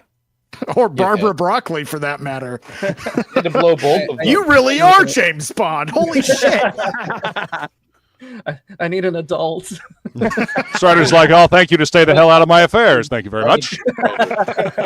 They're just gotta hurt him out. But what Unity and YouTube does is like the barrier to entry to this, like just media in general or entertainment is now broken, or even the comic space, right? Now we got ways of people making comics without being the big two, whatever. Yep. You know, a lot of people aren't to the store. Like, we got people even making cartoons and their own game shows on YouTube. Yes. Say what you want about Mr. Beast, yeah. but like, you know, we're usually watching Price is Right now. People are watching whatever he makes or whatever, whether they're fake or not. That's a whole nother story. Then Then Mr. Burger putting out his cartoon on full length 30-minute cartoon coming out. yeah, next, Meat Canyon and months. Flash Gets. If you I watch love them Meat as Canyon. well. Yeah, You got me into that, man. Man, I as soon as Meat Canyon makes a new video, I'm up on it. I mean, what is it? Team 4-Star in their Dragon Ball Z abridged and their Hellsing Ultimate abridged. Oh my god, I fucking love that series. I mean, Hellsing is good by itself, but when Team 4-Star got a hold of it, it's so goddamn funny. Just so fucking funny. You guys have seen those, right? Am I the only one? Really? I have friends that send me like clips all the time. Oh my God. Usually the Sword Art Online ones or whatever. No, you guys need to go watch Team 4-Star. DBZ abridged and Hellsing Ultimate abridged. Fucking hilarious. It's called Team 4-Star. I'm looking it up. Team right now. 4-Star, yeah. I believe that's the people. Oh wow. They have a First thing YouTube in channel.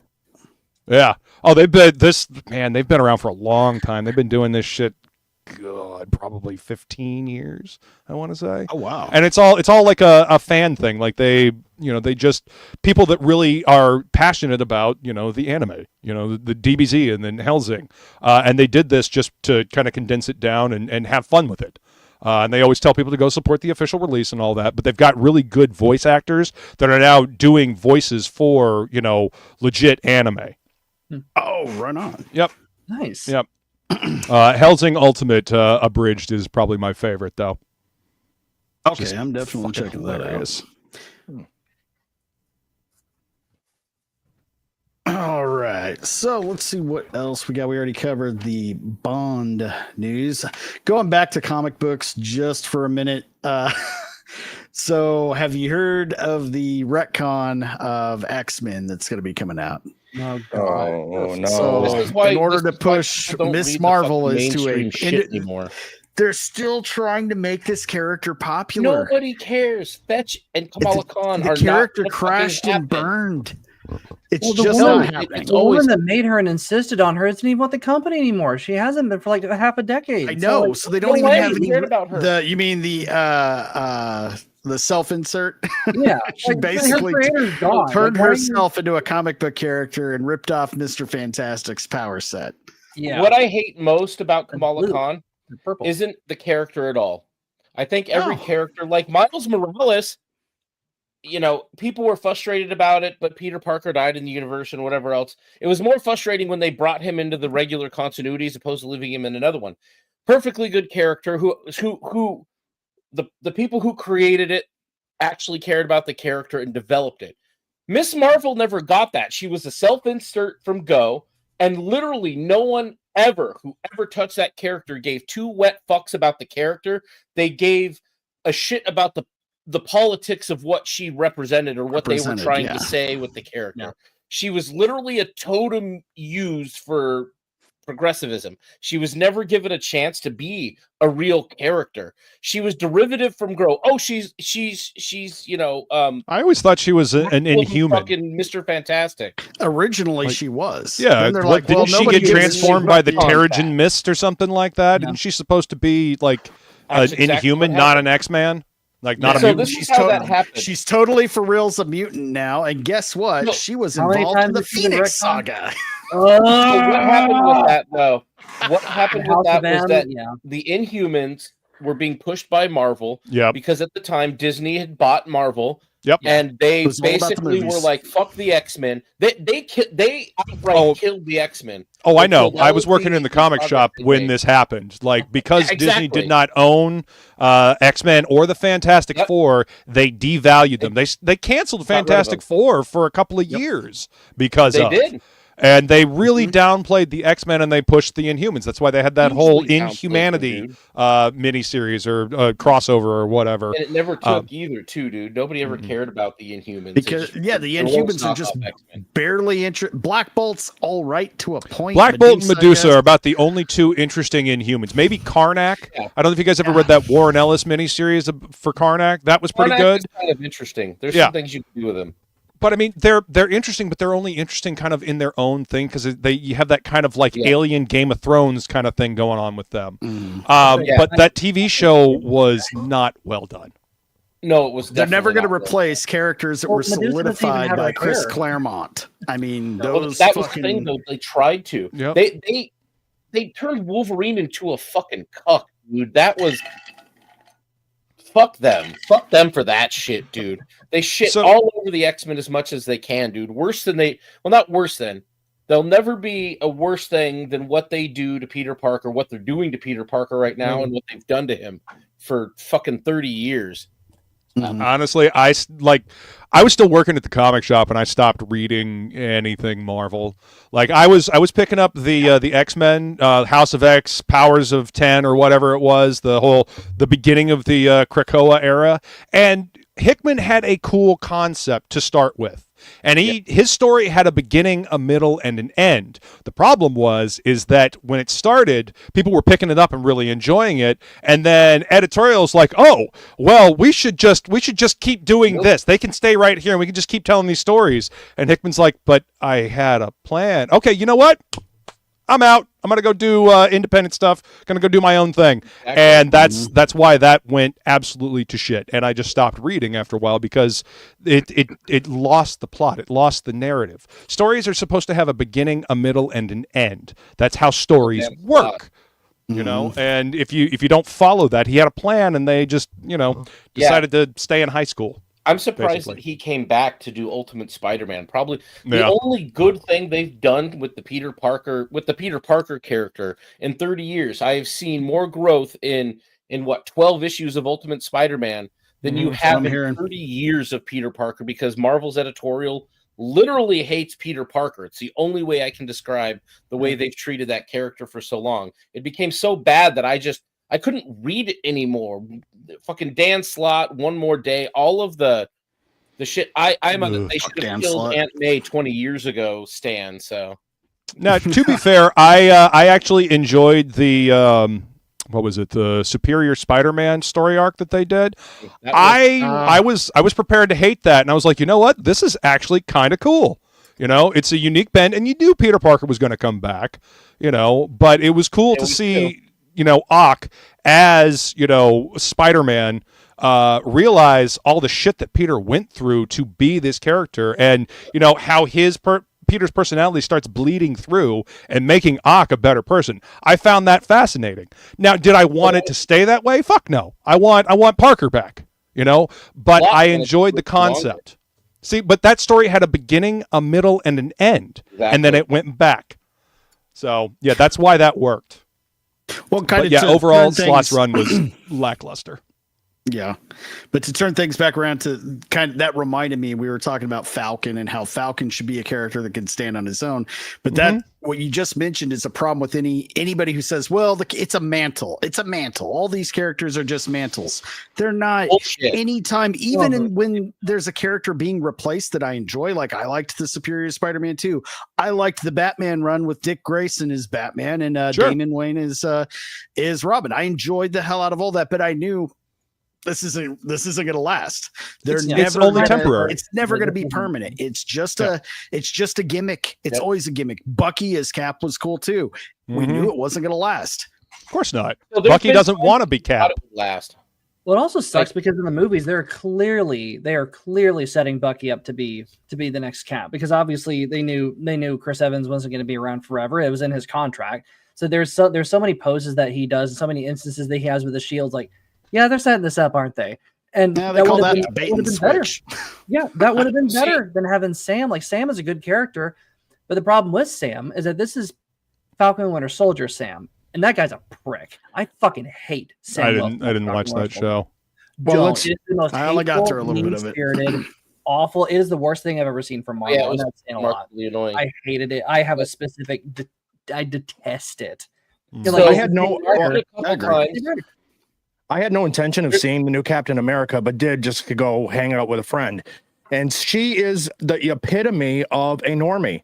And she even said, I don't understand why this is a new Captain America. Captain America died when Steve Rogers died. I don't get why this is happening. Yep. Exactly. Well, that's the thing. Like, Steve Rogers has never been set as a Mantle because there's never been a grand tragedy that resulted in the transfer of the Mantle to another person. If you think about Wally West when he became the Flash, this is a time when the Mantle was passed. There was no intention of bringing him back. And fuck Ethan Van Sciver for that fucking story. Fuck Flash Rebirth. Wally West should have stayed the Flash. Barry Allen should have stayed dead. Period. And I feel the exact same way. When they actually took a mantleized character like Green Lantern and stripped it all away in 0 Hour and all of the shit that went on with Hal Jordan and Parallax, and Kyle Rayner basically was the last he was Green Lantern. There was nobody else. They took a mantle and they took all the mantleization away and they made it a man. But there was a massive tragedy. There was a huge story and a lot of world building and character building that went into doing that. And just fucking bringing them back on a win for member berries and comics back in the day for nostalgia to sell a couple books. Fuck that shit. They never should have brought either of those characters back. They had heroic deaths, or Hal Jordan not so much, but like Barry Allen's death should have stood, and that was kind of the beginning of what I knew to be the direction. Crisis on Infinite Earths is a seminal work at this point. It's a classic. And that whole scene of Barry running until he just disintegrates is it's a classic scene.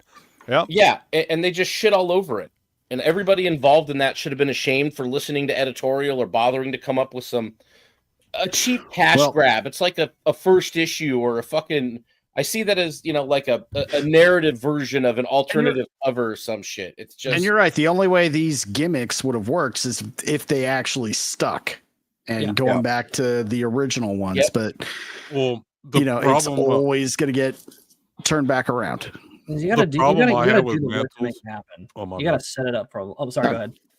No, I was just saying the problem with mantles is that when we read whatever superhero or character, is they're unique to other people, and that's what separates them from the pack, and like even from ourselves, right? And that's why we like them the way they are. If you're saying any person can be that person, that just cheapens them to where they're not really that special. Where just if anyone just puts on the costume, they can do everything that Bruce Wayne could do or whatever. Yeah, exactly. Especially if they're a woman. It cheapens the superhero, and it cheapens the secret identity as well. I'm sorry, but who else? And DC showed this so well in the Death of Superman. They showed what it takes to try to take on the mantle of Superman. They showed you that. They showed you how every single attempt to replicate who Clark Kent was as Superman was a great failure to some extent, but no matter what, it was a cheap knockoff at the best. I mean, the only two characters that came out of that were reasonably interesting ended up being Steel and Superboy. Kind of that was up and down, but I always thought the character of Steel was probably the one that came closest to resembling the man that Clark Kent was. Now he wore a suit of armor and he didn't have the same kind of power, but from a character standpoint, Steel had the character of a guy like Clark Kent. He had that thing that made Clark Kent and made Superman Superman. And that's the thing. You can't separate Superman as a mantle from Clark Kent. It's not the same man at all. And that's to go for nearly every hero. One that I found particularly egregious was Thor. Like, literally the dude's name, you cannot take it and call somebody else Thor. You made up the whole Odin's son bullshit to try to cover it, but no. Thor is literally motherfucker's name. You cannot take it. I love how they tried to say she's not Lady Thor. No, she is Thor, the god of thunder. Like, fuck you. No, she's not. She's not. But a cancer patient whose time is limited. That's during the era of all new, all different. They couldn't be more transparent. It's like It's all these characters, but not. Only all different was when I stopped reading most comics except for X-23 is now Wolverine. The fuck she is not. Listen, Laura is an intriguing character all on her own. Yes. As X-23, she has her own lore, her own villains, her own story. It cheapens her to make her Wolverine. That is not who she is. She doesn't want to be Wolverine. You can have the whole connection, that's Wolverine's daughter, but let her be her own fucking character. Let Sam be his own fucking character. Let Miles be his own fucking character. Like, why have they not given Miles his own actual code name? Like, he's in the same universe as Peter Parker. Why does he not have, like, I remember seeing something where he said that he was like Arachnakid or something like that, like an official Marvel universe like encyclopedia or something like that. And this was years ago, like a decade ago. I remember that. And whatever happened to that? Why does he not have his own name? You know, even Spider-Gwen has her own name, Ghost Spider. It fits her. You know, fine. If you're going to do these derivative characters, make them fucking unique. You know, do something different with them. Give them their own identity. Don't just siphon off of the main character's identity. That cheapens the character that you're trying to make. It would help. That's where they failed Miles Morales in so many ways, because everything is siphoned off Peter. His villains are just Spider-Man's villains. Everything is just derivative of a derivative of a derivative. And then they don't have to put Miles Morales on the packaging for the toys. They could put his new code name on it. Exactly. Exactly. Well, the thing I've often posited that he needs to be called Recluse, not Brown Recluse. That'd be a little racist. But he needs to be called Recluse. Sorry. Last thing I suggested, I was like, oh, Brown Recluse. That'd be kind of hang on. Wait a minute. But that would actually, the name Recluse, I mean, the name means something too.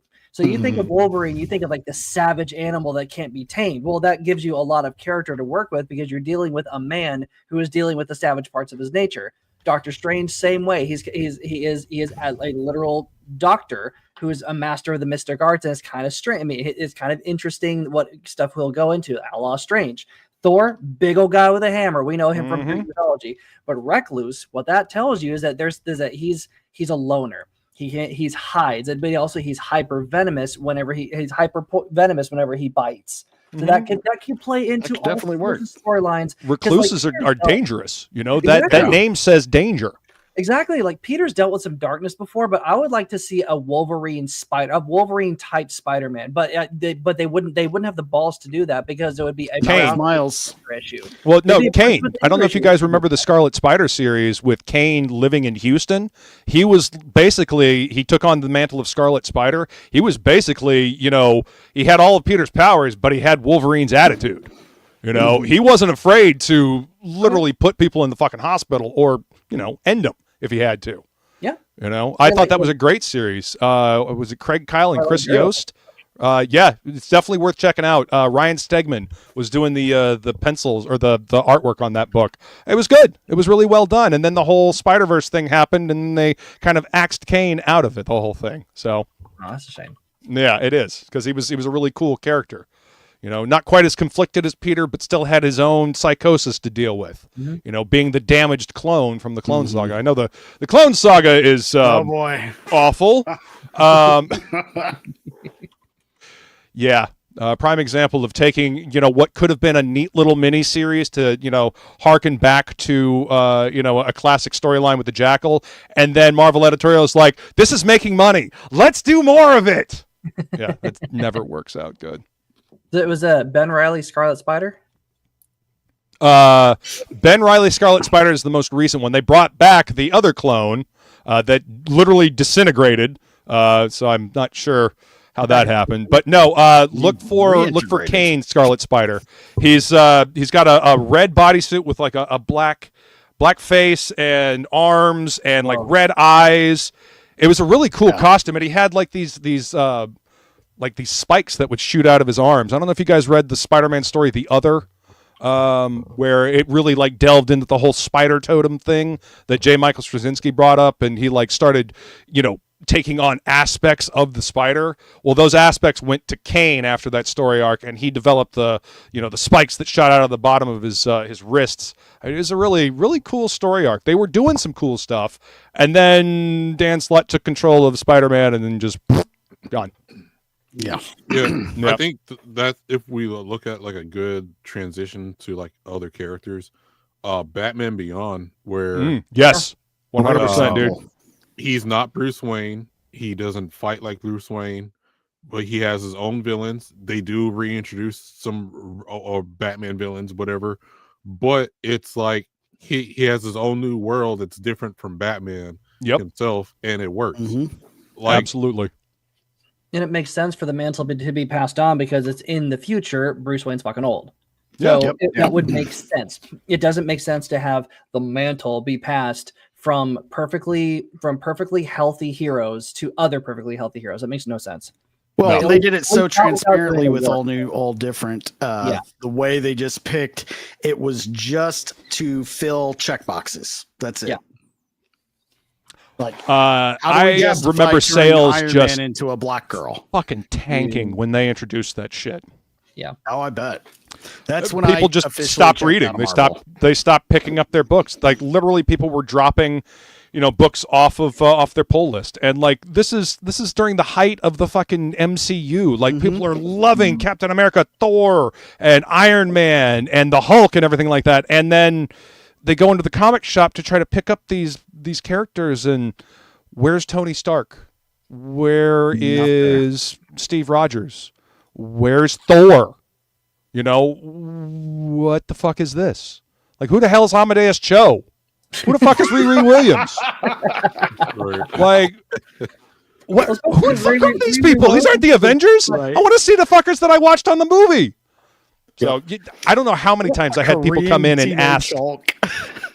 Well, that's why I think Go ahead. not to change the genre, but like where manga and anime work.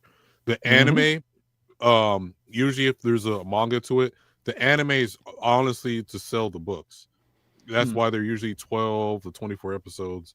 And you're not going to get everything in the anime because after you watch the anime and if you're interested in the story, you're supposed to be like, oh, okay, I want to know more of the story, and to do that, I need to read the manga. And so you start buying the manga and start reading from there.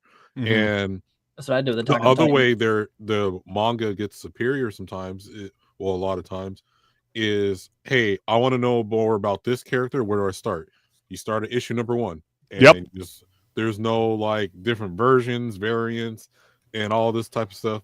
I hear you. The only few series do that, like Gundam, like you got UC and stuff like that. But other than that, like you just start with issue number 1 and you just keep going on and on, or you call it volumes or whatever.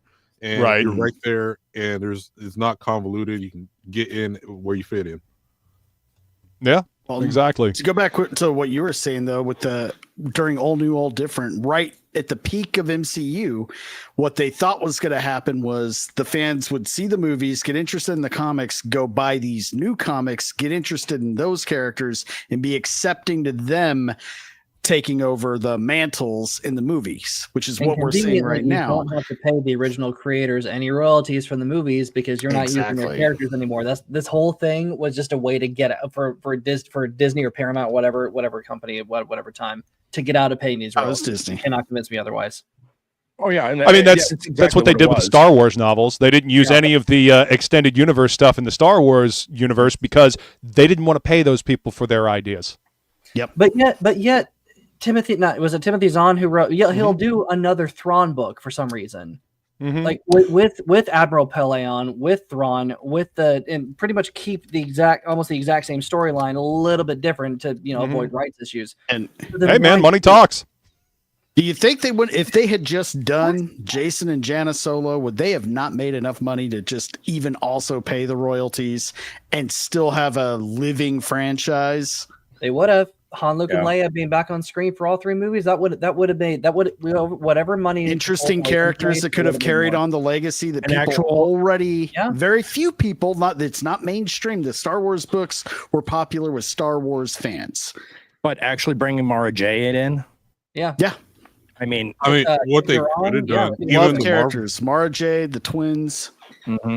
Like what they could have done if the Marvel movies, DC movies, and the Star Wars took storylines from the books, and they just not saying they have to do agreed, Isaac, but they can do like the omnibus books, right?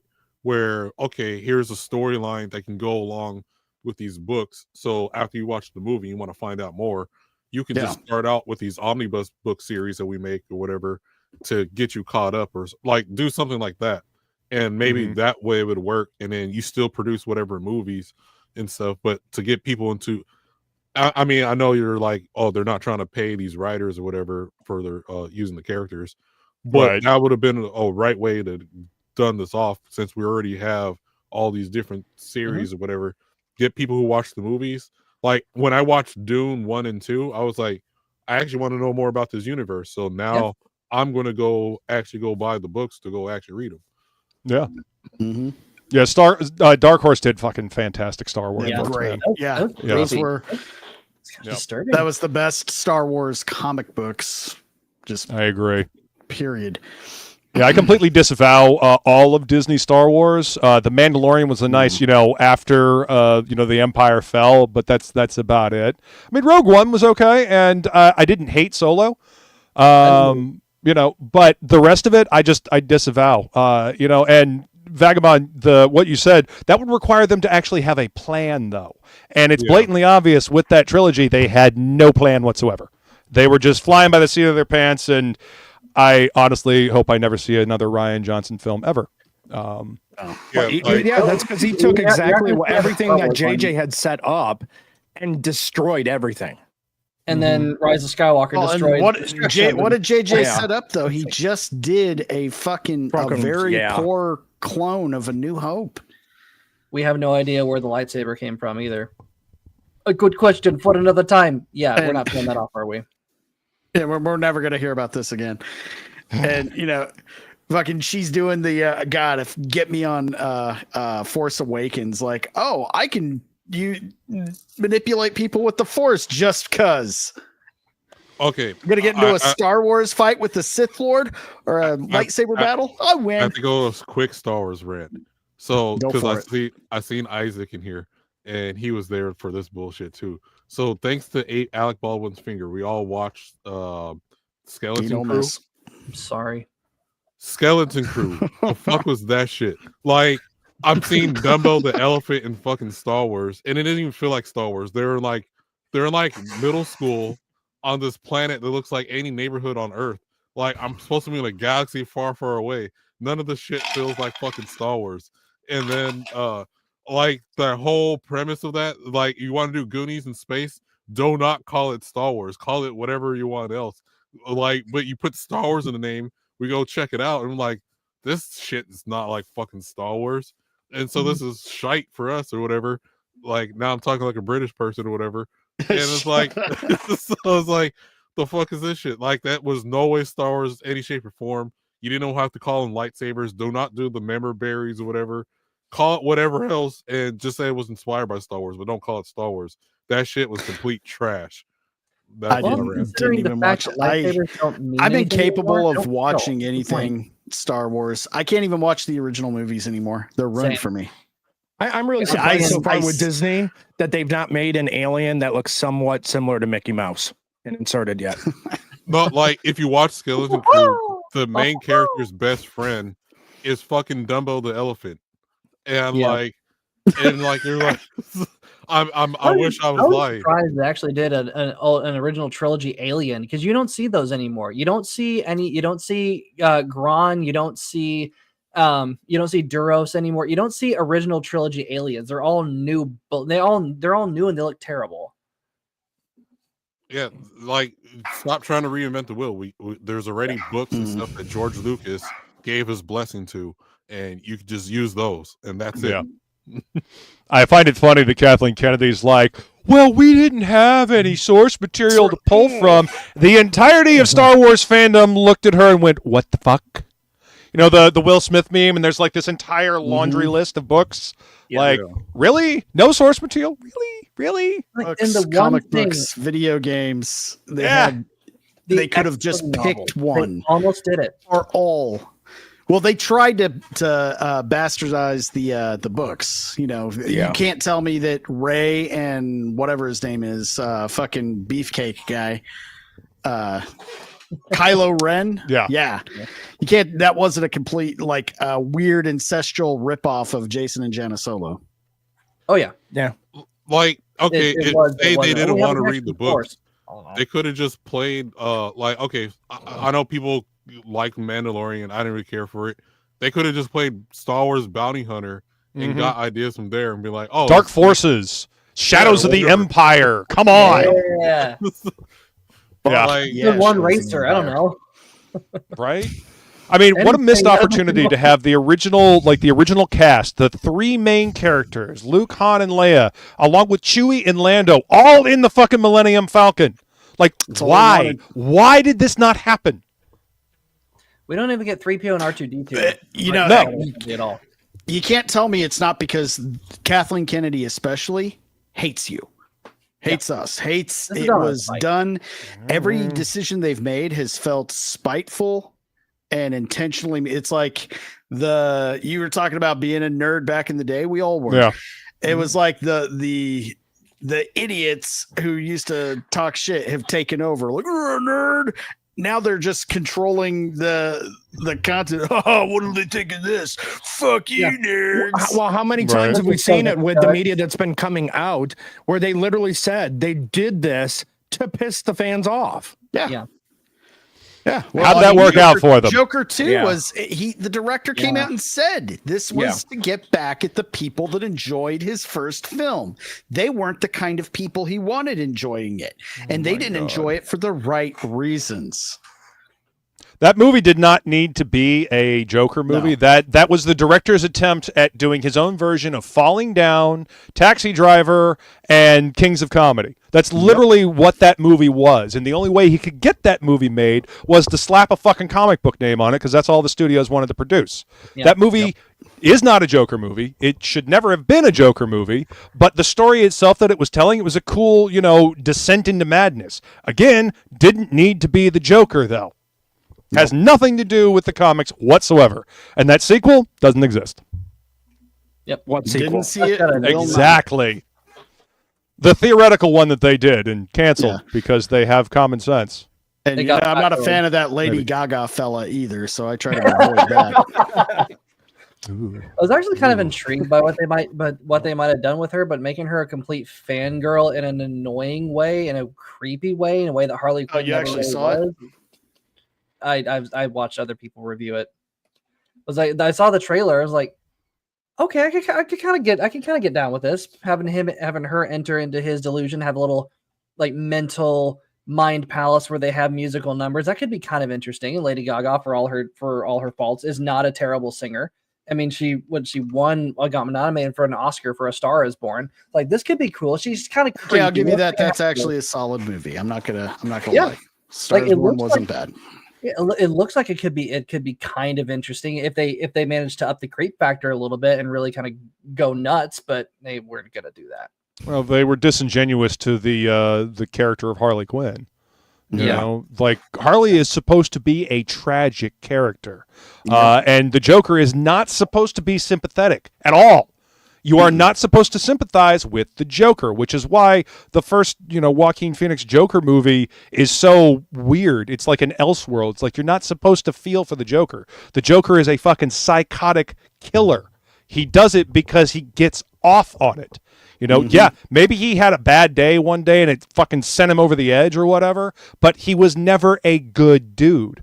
Arthur Fleck in this movie, he's a sympathetic character. You kind of feel bad for him because the world treats him like shit, And that works for a movie about one man's descent into madness and becoming a vigilante. That does not work for the Joker. The Joker is a fucking psychotic killer.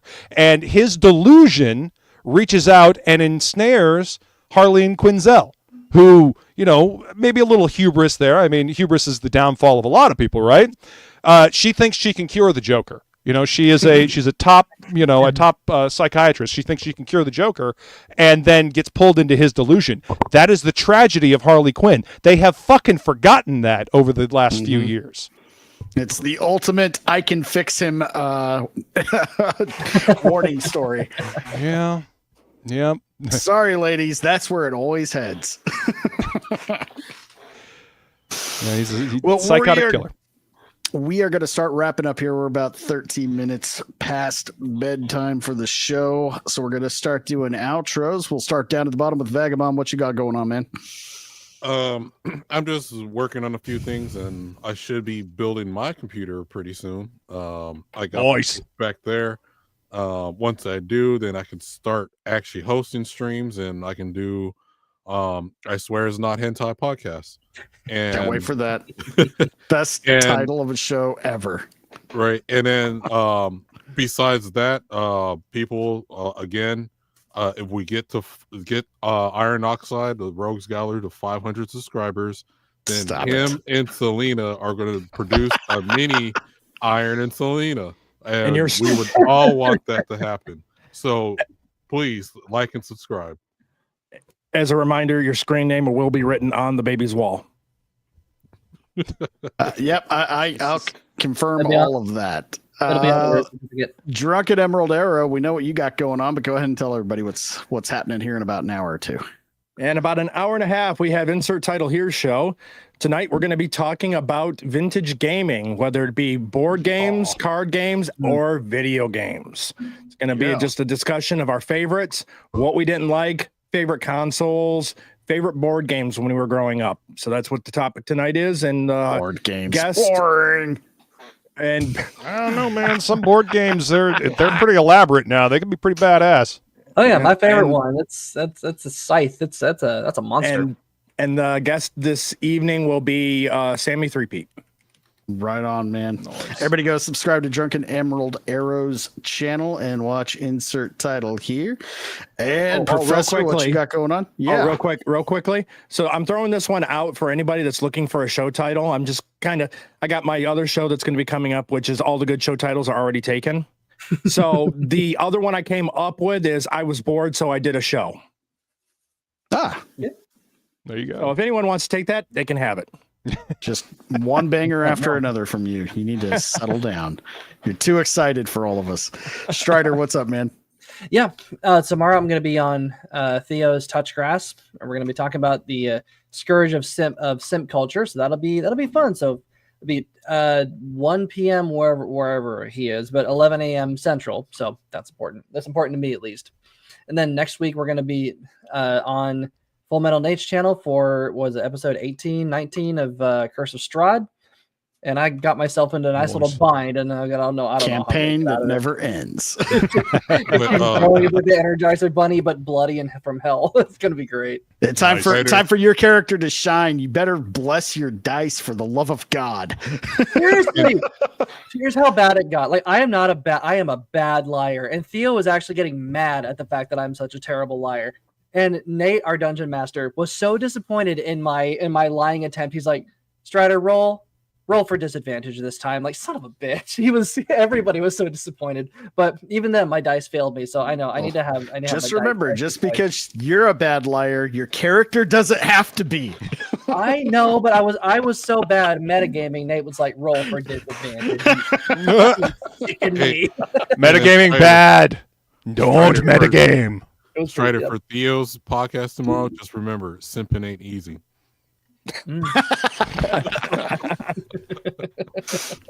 Yeah, I'll be joining you on that show too. So everybody go subscribe over to Theo's channel for Touchgrass in the morning. And just bring up Melanie Mac for Theo. If I never hear that name again, it'll be too soon. All right, Professor Savage Dad. You're muted. You're muted. You totally are muted. He always looks like he argues with me when he. I'm not muted. No, I'm back here, and my monitor is right here. Like my panel monitor is here, so it's all small. So I couldn't tell the icon was up until it went like that. So let's see. I will be either Sunday or Tuesday reviewing Battle Brick Road with MSK over on his channel. Nice. If he finally reads the damn thing. Battle Brick Road's great. I've really enjoyed it. It's really good. I'm going to pick up the second one. I just got the first one, so I'll be looking to get the second one. Art is good. Story is very engaging. Yep. I'm trying to get him to get some of the omnibuses I picked up recently. I'm going to start reading the Kyle Rayner omnibus from DC. So everything from the end of like 0 Hour and Final Night through all the stuff that really sets him up as being Green Lantern for like the next like a decade or so. Yeah. I loved Kyle Rayner. That was my Green Lantern. Him and Wally West were my Flash and Green Lantern combo. I am a fan of the Wally West. I still John Stewart I think is my favorite Lantern. He's got more of a cop vibe. John Stewart is the best functional Green Lantern, period. Better than Hal Jordan. Agree. Better than Guy Gardner. Better than Kyle even. He's the best functional Green Lantern, period. He's the best at being a Green Lantern. Hal Jordan is great for other reasons, and so was Kyle. Like, they all had good aspects to them. Guy Gardner was just drunk and kind of annoying, which is its own thing. He's enjoyable. He is enjoyable under the right creator. There are certain writers that knew how to deal and use Guy Gardner, and some of them that it was like a waste of everyone's time for them to have used him. Let's see what else I have going on. So pretty much every day, as long as my batteries in the GoPro are charged, I've been doing Carversations. It's where I have a topic that I kind of rant on my drive home for about, I don't know, depending on traffic, 15 to 30 minutes. So I'll usually be doing those at 5 o'clock in the afternoon every day of the week. Unless something comes up, you'll see me on those pretty much every day.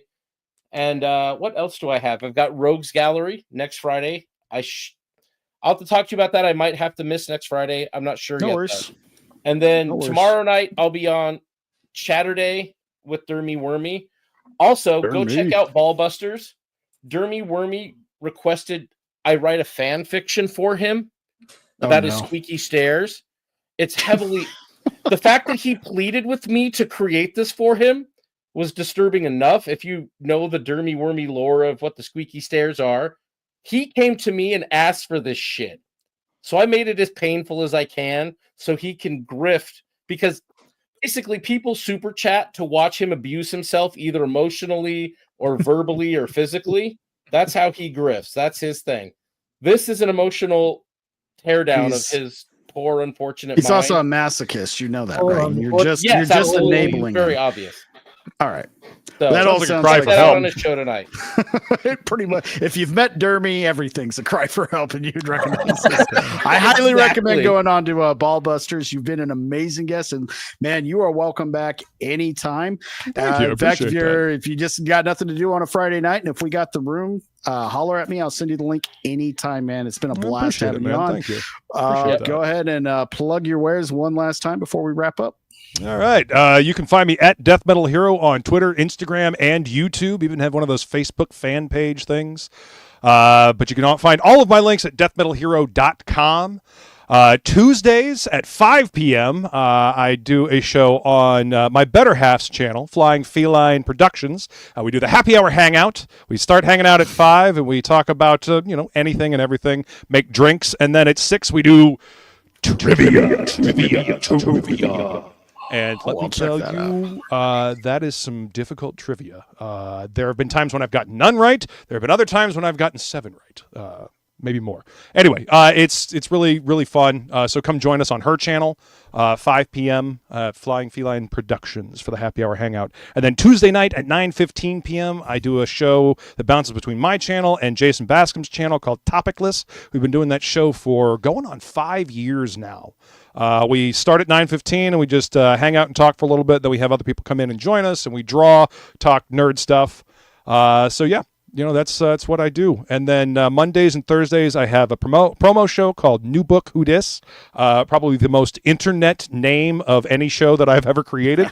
But it gets the idea across. It works. I came up with it on the fly when somebody asked me to promo one of their books.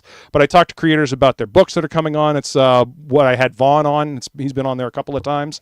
So yeah. That's what I do. I also have a show called The Sing Along of Doom, where I take requests and then I death metal growl them up, so I fuck up every single radio favorite you may have. So yeah, that's me. So yeah, check me out. Hell yeah. And obviously, Mercenary Guild, the comic book, is currently live on Indiegogo. But I'm also doing music reviews for Edge Punk Magazine. Edge Punk Magazine is a digital magazine that is also in a physical format. So you've got the convenience of a digital magazine with page flips and video and all that stuff. But the cool thing is that when you get this little credit card size piece of plastic, there's a USB that flips out at the bottom. You plug this into your computer, and then you can access the digital magazine. So you can watch video, you can click links, you can hear music, you can, do all kinds of stuff. It's got page flips. But the cool thing is, you own this. This is a physical copy of a digital magazine, and you don't even need the internet to use it. All of this stuff works on the card. edgepunk.net. I am also doing a 10-page cyberpunk story for the magazine that'll be in the second issue. Current issue is number 1 that's out, and you can pick it up. Hell yeah. That sounds right up my alley, man. It's a really cool thing. Check it out. You can demo it on the page there. So yeah, definitely check that out. This is going to be a game changer for publishing. Trust me. Hell yeah, very interesting. I'm a huge fan of the cyberpunk genre. Same. Big time. So this is a magazine for you then, man. All about it. All right. We are going to go ahead and wrap it up here, and we're going to end on that pretty freaking awesome trailer we watched just a little bit ago. So let me go ahead and get the screen pulled up here. Selena has what you got to announce. Oh, that's right. I almost forgot, even though she told me in the private chat, Selena couldn't do her outro because of the computer issues. You can find Selena over on Jack Tarlad's channel for a new show he's got going where they're actually doing a word-based, kind of like a choose your own adventure book from back in the day, only live.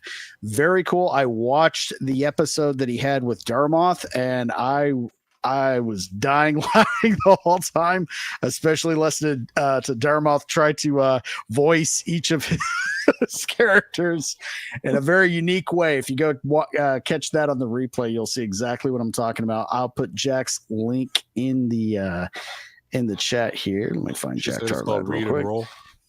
Read and roll. Thank you, Selena. And let me get Jack's link out here. Selena, if you're still out there, go ahead and throw Jack's link into the chat, and we're going to close out on the trailer. And wish everybody a good night. We'll be back next week with Third Relify as a special guest. Don't know what the topics are going to be because I never fucking do. So we'll just play it by ear, wing it, and see how next week goes. Again, man, great having you on. You're always welcome back. Thank you for having me. And we will close out on the trailer here. Let me, that's not what I want. That was way too much of myself. It's what off. It's what we nightmares coming. Yeah, shut it. All right, here we go. And everybody, enjoy the trailer and have a good night. We'll see you next week. Later.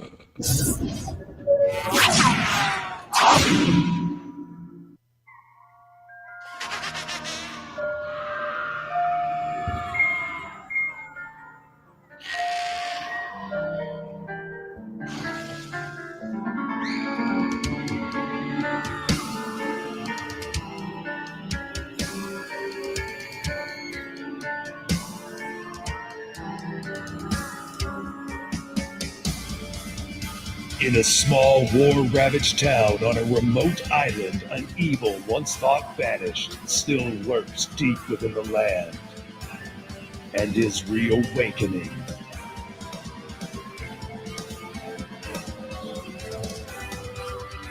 In this slowly healing community torn between two factions, an outcast band of adventurers strive to rebuild their lives and make this island their new home. As darkness encroaches upon the weary citizens, only the Mercenary Guild stands in its way.